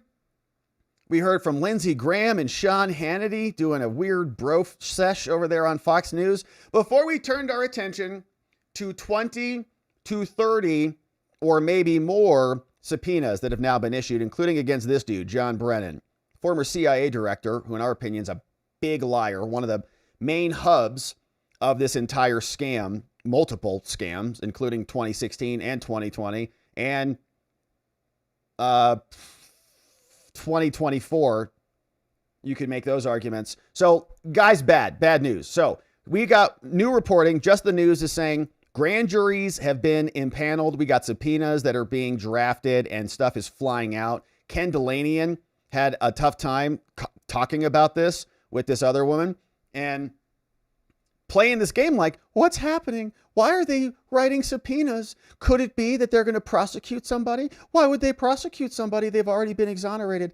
Wrong, Ken. You were part of the corrupt team. And now they're all getting busted. Maybe you're next. So we'll keep our eye on that one, obviously. We went through some of the Steve Baker info and the latest on the J6 pipe bomber, who looks like it's a woman or a fabulous dude. But it is hopefully coming out. He explained why it's not out yet, but we have a lot of faith in Steve Baker. We've covered a lot of his work, and we appreciate his reporting. So we'll keep our eye on that. We also got to learn more about Muriel Bowser, who is also under investigation now for some trips to Qatar or something. Very terrible article written by 3 dudes who were just acting like PR defense people for her. And we didn't spend a lot of time on it. She's under investigation. Stormy Daniels. Looks like she ate Stormy Daniels or Michael Avenatti. And so she's now out there talking about her daytime show after she put back maybe a couple dozen Dunkin' Donuts. Who knows? Certainly looks like that. But we also then heard from Eric Trump, who explained that, yeah, we got a lot of questions about Butler. Okay, we got questions about Brennan's scam, FBI scams, DOJ scams, all of them. And Butler's a big one too, in addition to Charlie Kirk, the J6 pipe bomber, and a bunch of other things. So nice to hear from him. And I hope the Trump family keeps some pressure on that, because that was a scam and a cover-up. Nobody's even been fired for that. Then we went and talked about the transgender passports, which are now canceled. Okay, use your biological sex. Stop trying to fool everybody. And went through that. It was actually a pretty interesting decision, because Ketanji was talking about their bulges, I think, without saying that. I think she's talking about their bulges or their lumps. Like, well, you got lumps over there. Like, you say you're a dude, but there's like lumps right here. So we got to check those. Like, are you a man? Okay, then what's on your chest? Don't touch me. I am a man. Well, are you carrying explosives, or are those breasts because you're actually a woman? What is it? So she went through that. We had to figure out the hell's going on here. It's always complicated, because she's like, oh no, the person who's suing is named Zaya. You're like, what? Zaya? Okay, this is why it's a problem. We have to identify their sex. Anyways, interesting order there from the Supreme Court. Then we turned our attention to Judge McConnell. This guy's been a problem for a long time. We've covered other cases from him. Now he's saying you actually have to steal from the children to feed the children and the other SNAP benefits. And it's got to happen immediately. Trump, of course, is appealing it. We saw they filed their notice of appeal. So the question is going to continue to be, when are those benefits going to hit? Are they going to hit? Is Trump going to start the processing of the payments now that the appeal has been filed, or what? So people may not be getting paid for the foreseeable future. But we heard from Rick Scott. We heard from John Kennedy. We saw Ron Johnson screaming at Max Blumenthal for being a rude little jerk. And then the president and J.D. Vance explaining their take on this. But now, my friends, it's time to hear from you. Thank you for being here. Thanks for joining us on the early Friday and being here on the day. We, of course, are going to hang out with our membos. If you're a membo, stick around, because we still got some debriefing to do on the day. And I see Trump is hanging out with Viktor Orban right now. So maybe we'll check in on that as soon as we wrap over here. What's up, my friends? Thank you for these very nice donos. Very nice of you. K-Bean, Carrie B, thank you for clipping for us this morning. You guys rock. Yeah, I saw lots of cancellations out there. I've seen that. And like 10% of air traffic might be getting cut. I think even John Kennedy said that. So if you're traveling, good luck out there. Rich Borek, what's up, Rich? We'll see you in a minute, Rich. Thanks for becoming a membo and supporting us. We're still going to hang with our membos. We got Old Coach Crane says, if Trump loses the House, his last 2 years will be unbearable. Yeah. He should vow to resign if that happens. What? Maybe that will motivate the stay-home base. That's interesting.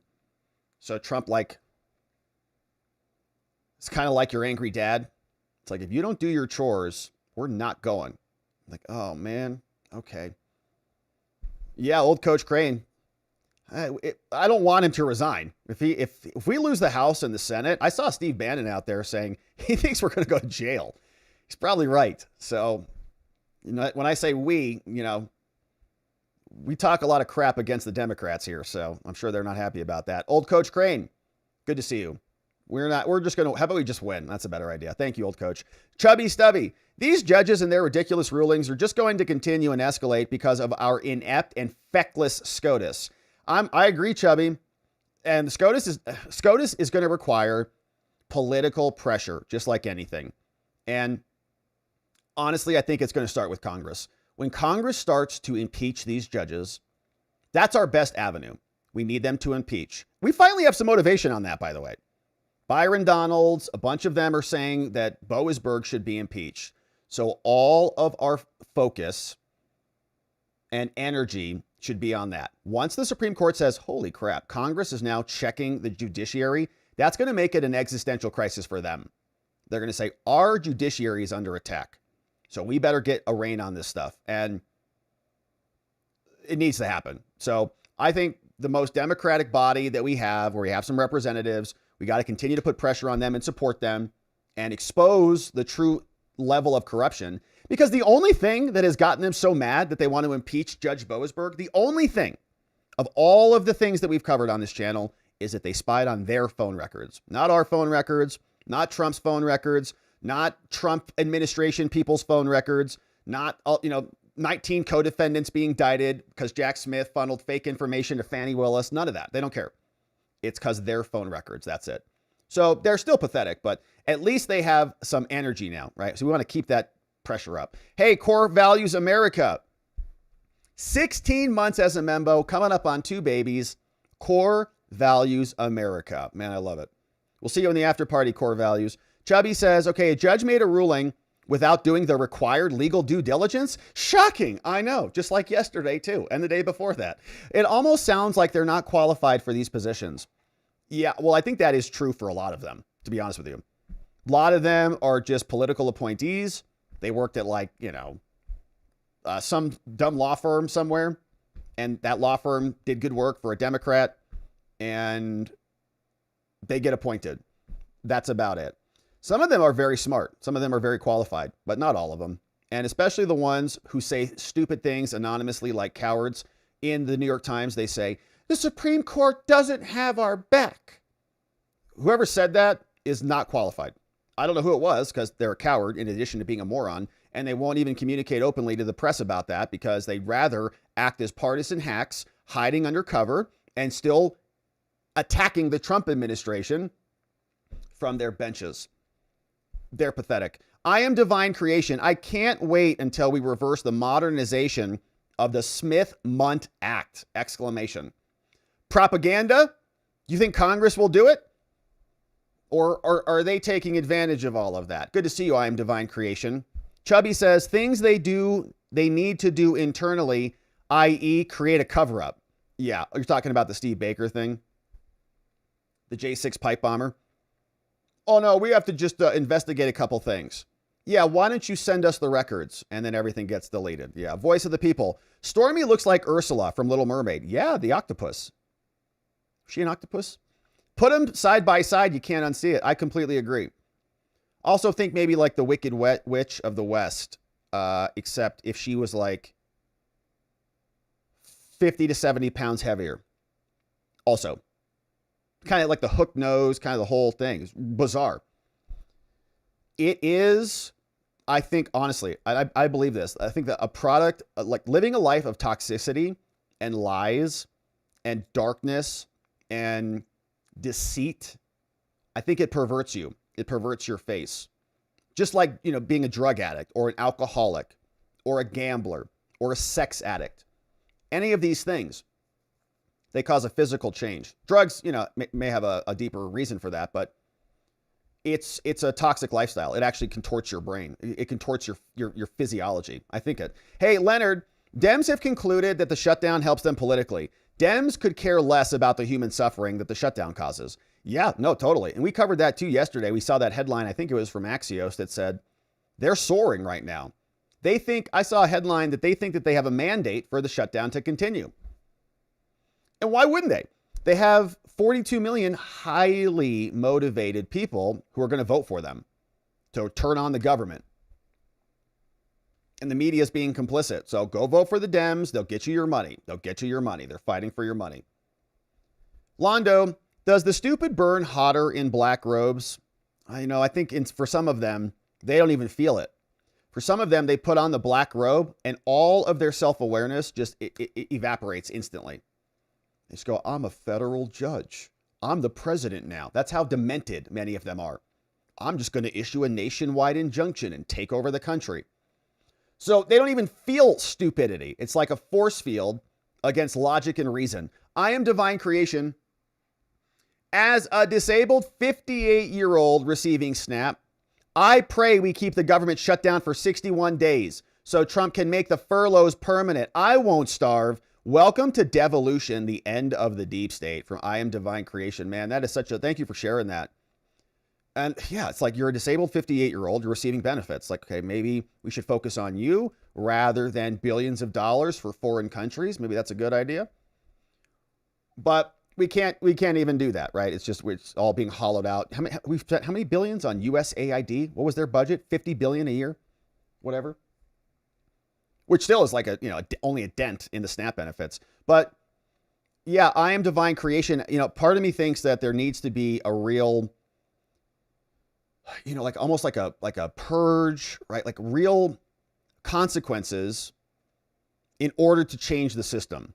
Right. The concept, I think, is called accelerationism. You kind of accelerate the problems. You got to break some of these systems so that you can rebuild it. Now, the problem with that is how do you break a system that keeps 42 million people, even arguably, fed? You have a civil war, right? So, I mean, it's not good. It's not good that our country has gotten to this point. But also, what is the solution? You just keep paying this indefinitely? Or how do you wind this program down and recreate an economic environment so people don't need them? Stop inflating our dollars. Stop spending money on things that should be returned to the American people in the form of a profit or a benefit. It's not good. And it really makes me worried because if 42 million people are already on government subsistence, how is that much different than like universal basic income or all of these other things that we're always debating about? Should we have like socialism? What are you talking about? Socialism? We're feeding 42 million people. It's here. Leonard, what's up? Jackson got her legal knowledge by reading cereal boxes. Yeah, there's a lot of wisdom on cereal boxes. I read a lot of those growing up. Just sit there, read the Kicks thing again for like the 1,000th time eating Kicks or whatever I was eating. My mom didn't get us the sugary stuff, No, that's bad for you. Although I don't think Kicks is any better for you, but I think we ate a lot of those. And yeah, man, I knew those. I knew what was on the back of those boxes like the back of my hand. But I'm not a Supreme Court judge, so that's the difference. Thank you, Leonard. We got this from Odessia. They could have compartments in their boobs. Yeah. Well, if you're a man, why do you have breasts on you? We have to check those. Are there liquids in there over 3 ounces? I have to check. No, you can't touch my boobs. I'm a man, and that's assault. And I'm being sexually harassed now. No. You're just a lunatic. Thanks, though. Hey, Chubby, strip search because the passport didn't match the gender? Sure, it had nothing to do with them having something somewhere a person of that actual gender wouldn't have. Yeah, you have genitals, dude. If you say you don't and the machine says you do, we have to check. What is this thing down here? It's my female wiener. What? Okay, well, we have to touch it, okay? To make sure what it is. Barry Davis, what's up? Thank you for becoming a membo. We'll see you in the after party, Barry. Good to have you here. What's up, Chubby? Maybe these judges on SNAP cases aren't being malicious. They're just confused. I mean, Biden just up and printed trillions of dollars. They don't understand why Trump won't. They're activists in robes, after all, not economists. That's so true, Chubby. I mean, we basically pay for everything, even stuff that we don't have. We just, here's some more money. Here's some more money. Here's some more money. And I think in many ways, like that's the liberal philosophy. It's money is just this tool that the government can create more of or less of, depending on whatever social inequities they need to solve. Build the guillotines. Why is everyone calling these SNAP beneficiaries all Americans? Most of them are not citizens. Yeah, I think that's probably true. I don't know how it works exactly, but I would think it's the same pattern as the Medicare, right? So like government says, you have to be a citizen to get Medicare. They say, okay, fine. The states say, well, we have a Medicare program, and so we're going to give it to illegals and then request reimbursement from the feds. Then the feds give the states money. Money's fungible. And then they dish it out to their illegals. I would imagine it's the same thing. Like if you're an illegal, maybe you can't go and apply directly for SNAP from the federal government, but you go to the state government, you're going to get some sort of benefit. And I've heard this on a state-by-state basis. I think like Chicago, PB&J Pritzker came out and he said, we're going to move $20 million to our state program. Normally we get reimbursed, $100 million from the feds, but we're going to move 20 into the program. So, no doubt, like the sanctuary cities are handing all of this out to illegals, which again is why this is existential. It's Medicare. They need the trillions. And if they don't have it, their base goes away. Bonnie, Trump can pay SNAP or school meals programs and WIC, etc. out of USDA funds, but not all. Yeah, and the judge is now saying you have to do this. Like in the judge's judgment, it's better to do this thing than that thing because that's the intent. But that's not his judgment. He's not the president. He doesn't get to make those decisions. What does the law say? Not what is the intent of the law. What does it say? So hopefully Trump's appeal. And again, I want people to be fed. I don't want American citizens to go hungry. I care about our fellow people, but we also have to follow the law.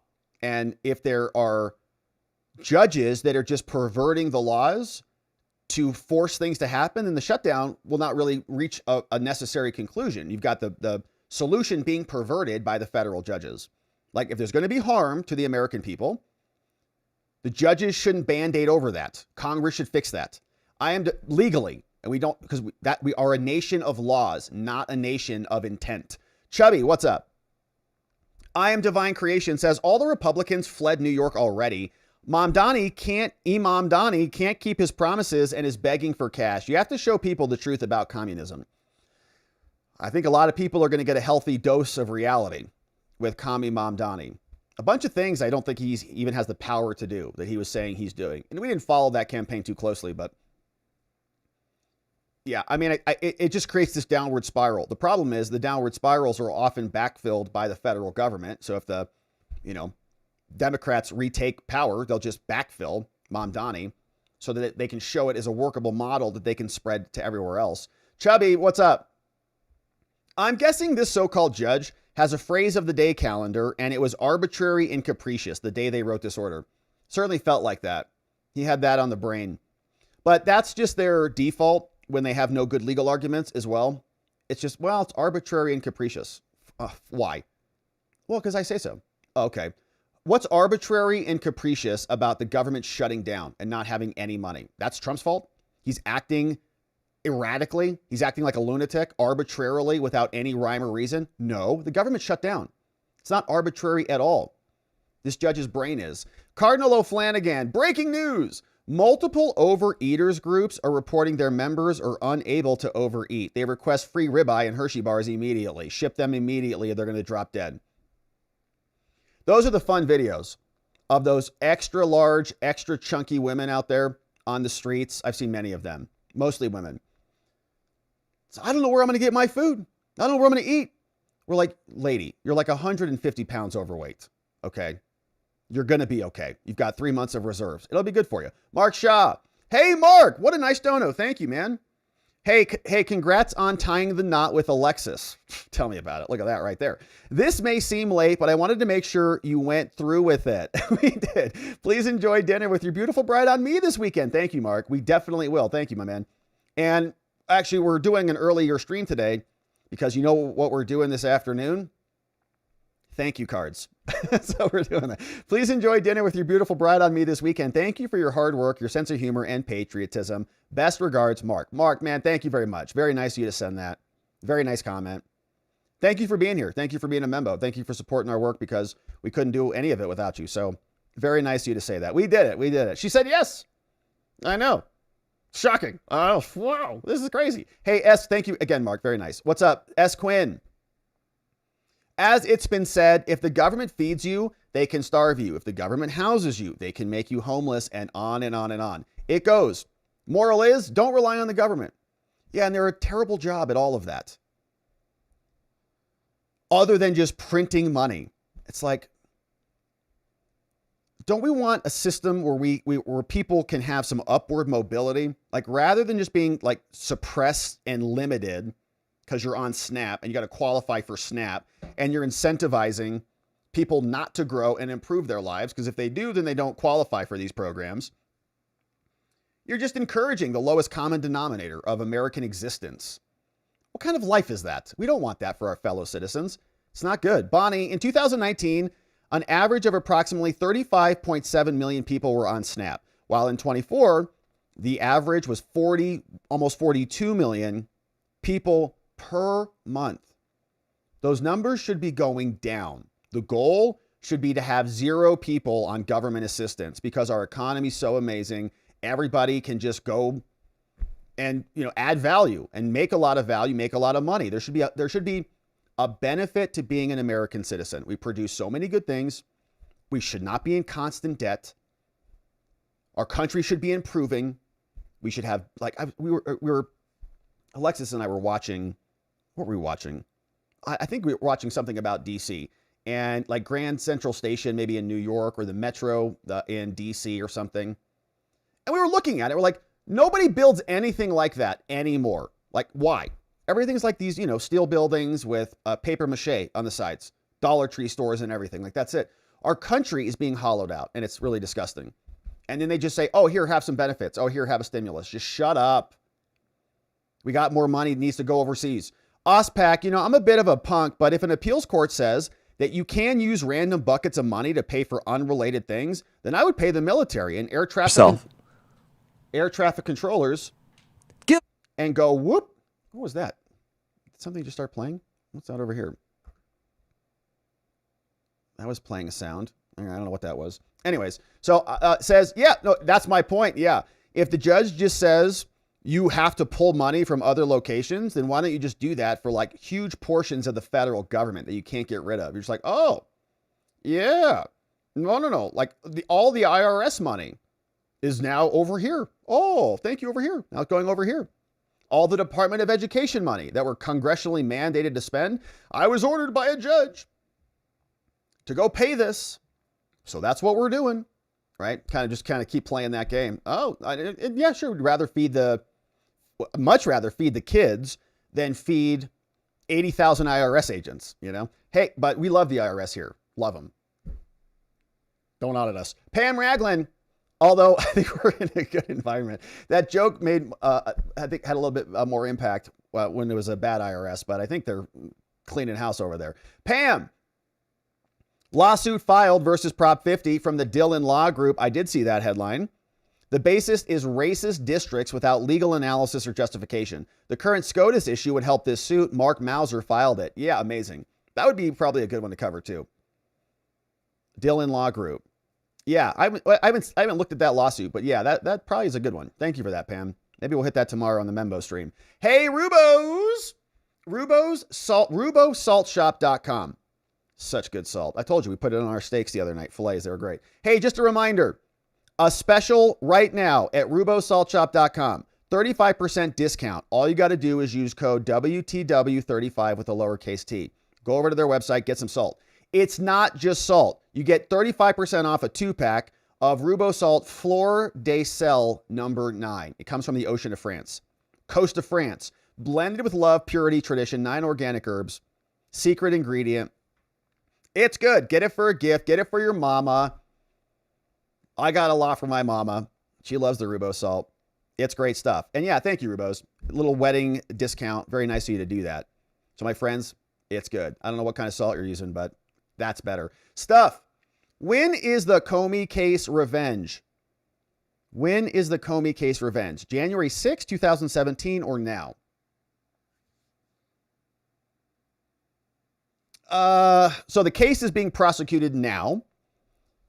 Anything from January 6, 2017 is too old. It's outside of the statute of limitations. So the January 6 was the release of the ICA, right? The Intelligence Community Assessment that was fake. That Comey, Brennan, Clapper, Obama, all of them were involved in. They released the report then, but Comey's actually being charged for lying about what he knew about the investigations, basically. And those statements were made, I think, September 2020, which is why the statute of limitations was coming up and made us very nervous. John M. Yeah, can you give us an uneducated convo on tariffs and a brief overview of presidential authority on tariffs? Yeah. Constitutionally, the argument is that this is a congressional power that's not a presidential power. It's in Article 1, Section 8, I believe, that has that list of all of the congressional powers. So if you look in there, it'll say tariff power, all right, taxing, basically the power of the power of the purse, you've heard this phrase, resides with the legislature, okay, Article 1. They will delegate powers over to the president to execute the law. So, for example, if you wanted Congress to sit and deliberate about what should we do with tariffs on China? What should we do with tariffs on Mexico? What should we do with tariffs on India? Whatever, right? Congress is not a good body to do that. They can't get anything done. They can't agree on anything. So having them set the tariff policy, and actually execute on that. Okay, hey, pass legislation. Now in China, it's this. Now in whatever it's this. So they don't do that. They just delegate that all over to the president. Not all of it, but they pass statutes like the IEEPA, which is a statute that says that Congress is giving this decision-making power over to the president. It's called delegation. So right now, the battle is about the amount of delegation and what did Congress ultimately give to the president? Trump takes his delegations and he just runs with it. The law says I can do this, I'm doing it. Tariffs everybody. So now the other people say, well, actually, Trump didn't have the right to have that power delegated to him. And the debate in the Supreme Court was really about what Trump's tariffs were and what the delegated power was. So kind of confusing to say it that way, but can Trump use the tariffs like he's using them is one question. And two, Trump's defense was also Trump is using them lawfully. So, okay, what is remember those games as a kid? Like you put the square peg in the square hole, the round one in the round hole, whatever. It's kind of like that. We're trying to define what the hole is, what can Trump do, and what is Trump actually doing? Is he putting a square peg in a round hole or what? And Trump is saying, their argument is that Trump is using this as a tax. Trump is talking about the tariffs solely as a revenue raising function, which is historically a congressional power, right? The power of the purse goes back over to Congress. Conversely, national security powers reside in Article 2 with the executive branch and the president. So Trump is now saying, and part of the big argument is that this is not just about raising revenue and raising taxes and generating income, which would be more within the purview of Congress and maybe not delegated. Their argument is it's not been delegated to the president to use tariffs to raise revenue. Trump is saying the opposite. He's saying we are doing that, but in addition, we're also using this to exercise foreign policy and national security. Those are strongly in the purview of the executive branch. So he's saying, I'm solving wars. I'm threatening tariffs. We're reshoring a bunch of goods and services to be built here, which are national security concerns, like with rare earth minerals, like tariffs are tools to increase the national security of America. That is within the purview of the executive branch. So the question is, what is the Supreme Court going to say? Are they going to say Trump's tariffs are more like national security measures that also incidentally raise revenue, and so therefore they're allowed in a proper delegation of authority from the Congress, or not? Or are these maybe mostly revenue-raising tariffs that are excluded from being delegated over from Congress and unconstitutional? Now, all that being said, we heard in the oral arguments that even the plaintiffs, the people who were suing that said that Trump is overstepping his bounds, they said that there are other powers that Trump could use. In other words, right? He's using IEPA, something like that, which is the delegation of power, but there are other authorities that he could use to implement very much the same tariff powers after the fact. And Amy Coney Barrett was also asking about that. Well, can he just kind of come back and do this? And what happens if we revoke these tariffs and say they're unconstitutional? How do we reimburse everybody for all those monies that were collected?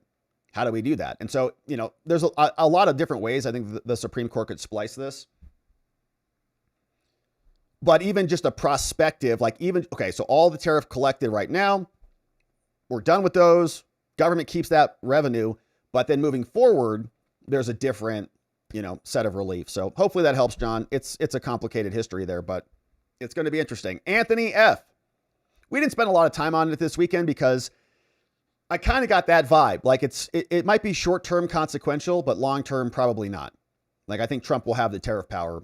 He just may have to utilize it differently, invoke it differently. Anthony F., what's up? Soldier of Providence, bringing in 20 new members who we cannot wait to meet in just a few minutes when it's members only time. What's up? Who's coming in? Mary M., Ira Barefoot. Who, me, is here? Jay White. Yes, you. Brian Brooks, MT, BP Cerebrace. We got Brock Montgomery, Don C., Tim Bowman, Brian BKKs, Ulsterman in the house. Scott, welcome.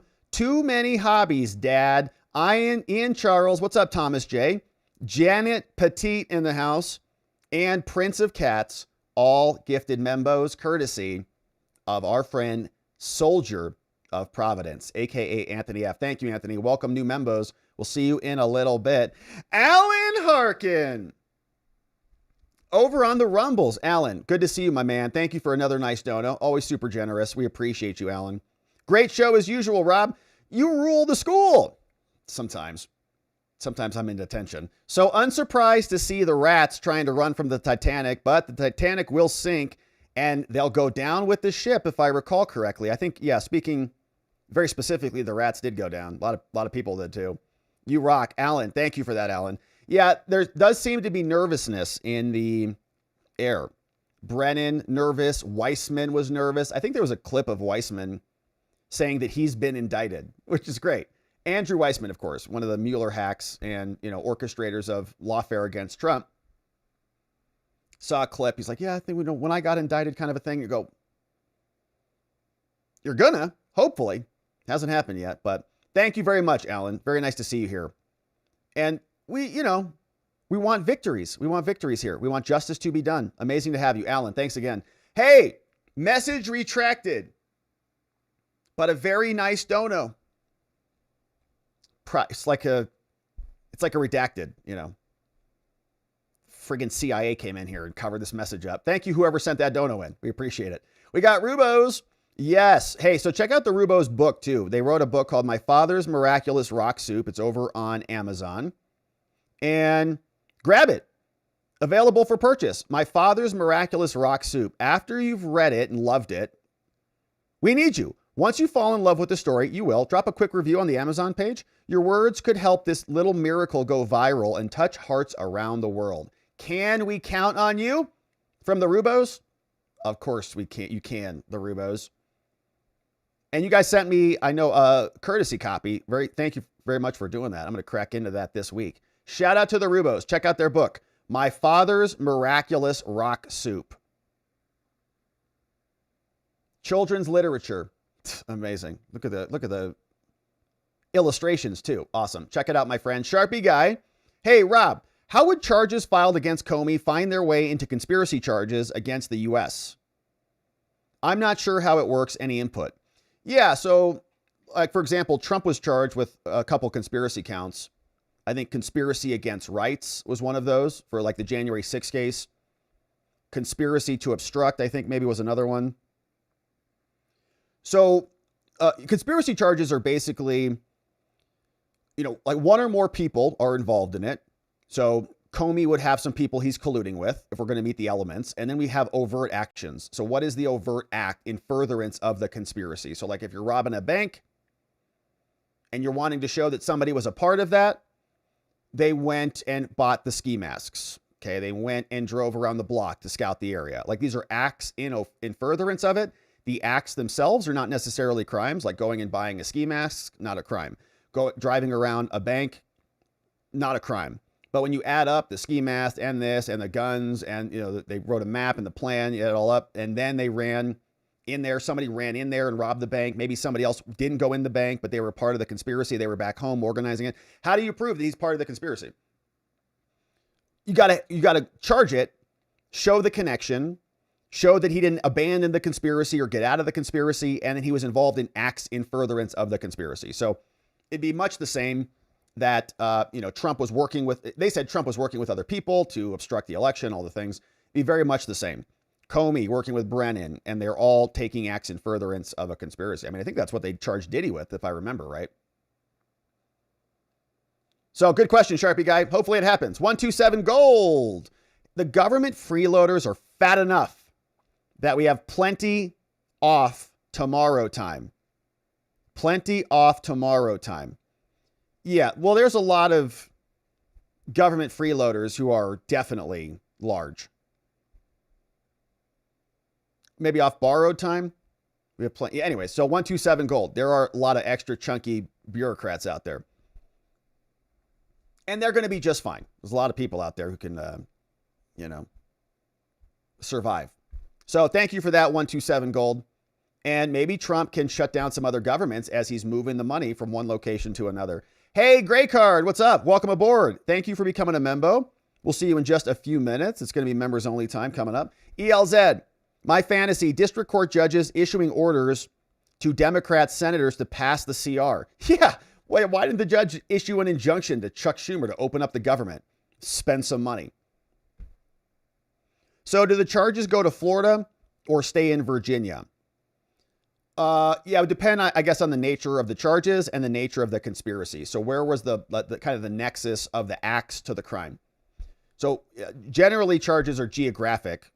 Not generally, they're geographic. So like you might even say it might be in DC. Like if a lot of the crimes happen in the White House and at the CIA building and at the FBI building, it might actually be a DC charge. If you're going to say the conspiracy was to, conspiracy against rights, let's say they wanted to violate Trump's rights by raiding his house, that took place in Florida. So the people involved in the conspiracy there, you make the argument that the crime should be brought in Florida because that's where the raid was. That's where the documents were. That's where they brought the charges, right? All of that. But you might be able to extend that into DC to go gobble up the people who were in DC who were conspiring in the Florida conspiracy, right? So like they don't have to be in Florida.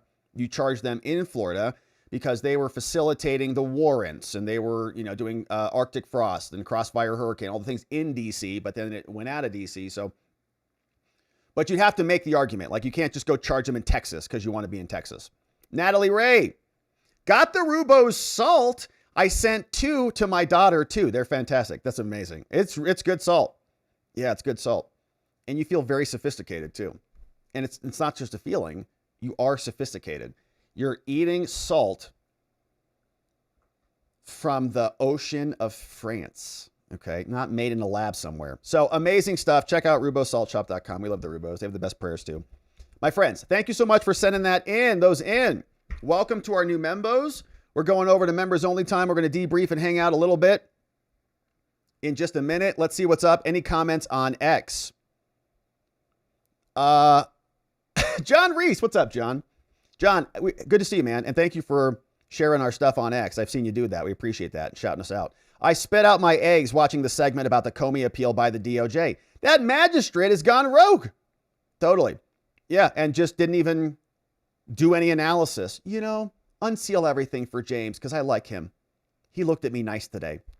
Okay. Can't do that. Good to see you, John. Neuro D over there sharing us on locals and over on Rumble. Man, awesome. Neuro D, thank you for sharing those. Couple of comments on X. Good to see you guys over there. Let's see what else we got, my friends. I think we'll wrap it up there on the day. It's a lovely Friday. Thank you for joining us for an early show.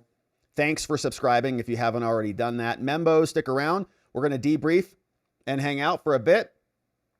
And members, we'll be back tomorrow on Saturday for our Saturday stream. Ooh, it's here. Looking forward to that. So, my friends, once again, thanks for being here. I hope the rest of your weekend is just amazing. You're spending time with friends, family, the people that we love. Before we wrap it up, we love our mods. Big shout outs to K-Bean, Carrie B. Thank you both for clipping for us this morning. Donut, Mind Me, John in the house, our friend Muffin Rando, Neuro D, Janek, Dog Digger, Jigum, Elliot, Just Rhonda, all modding the place down for us. Keeping things nice and orderly around here. Very grateful for everybody who's here. Thank you for being here and making what we do possible. We got Chubby just sent this one. So these judges are taking cases and making rulings against Trump in cases of organizations suing for not distributing money unavailable. But they'd immediately dismiss any case brought up against Democrat reps for refusing to open the government. Both essentially opposite sides of the same coin. But they claim there's no standing for the latter. Yeah.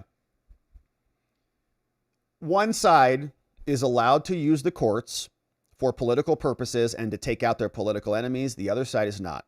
And if you even think about using lawyers to challenge something like an election, or you think that like alternate electors are a legitimate strategy because they were used in the 1960 election, then you get arrested, you get indicted, you get charged with conspiracy, and your mugshot's taken. But if the other side does it, it's a free-for-all. In fact, you can throw Subway sandwiches at federal officers in D.C. and get away with it because they don't care. It's jury nullification for their people. They support their own violent maniacs.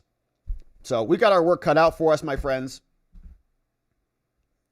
But we're glad to have you here because we're going to accomplish everything. So we're going to pause here for the evening, my friends, for the weekend. Membos, stick around. Don't go anywhere because we'll be back in just a few minutes. But my friends, once again, thanks for being here. Thanks for the great donos. Welcome new membos. Thanks for supporting our work. Thank you for subscribing, liking, sharing, all the things.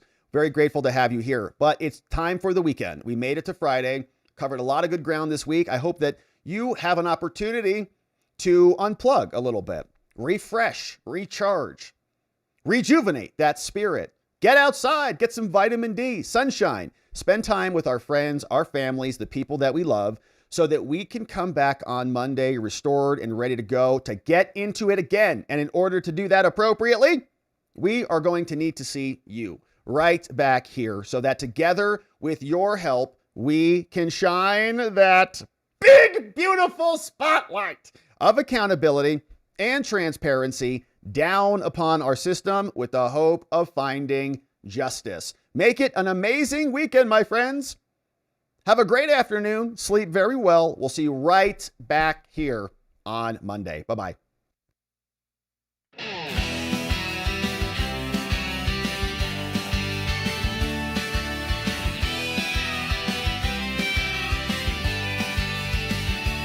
Thanks for watching, my beautiful friends. Now it's that time where the stream must end. You brought the heat with every chat and line. Together we expose corruption.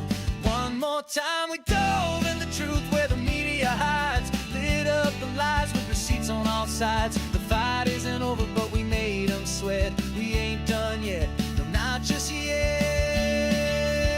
Because together we are watching the watchers, truth on our side.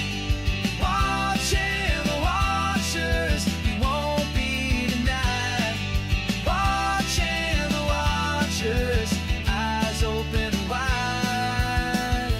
Fighting for freedom with nothing to hide.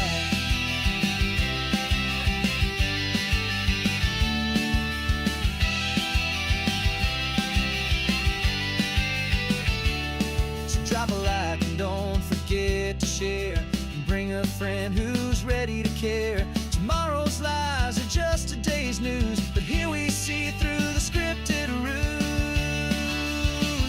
Together we are watching the watchers, shining the light. Watching the watchers, defending what's right. Watching the watchers, still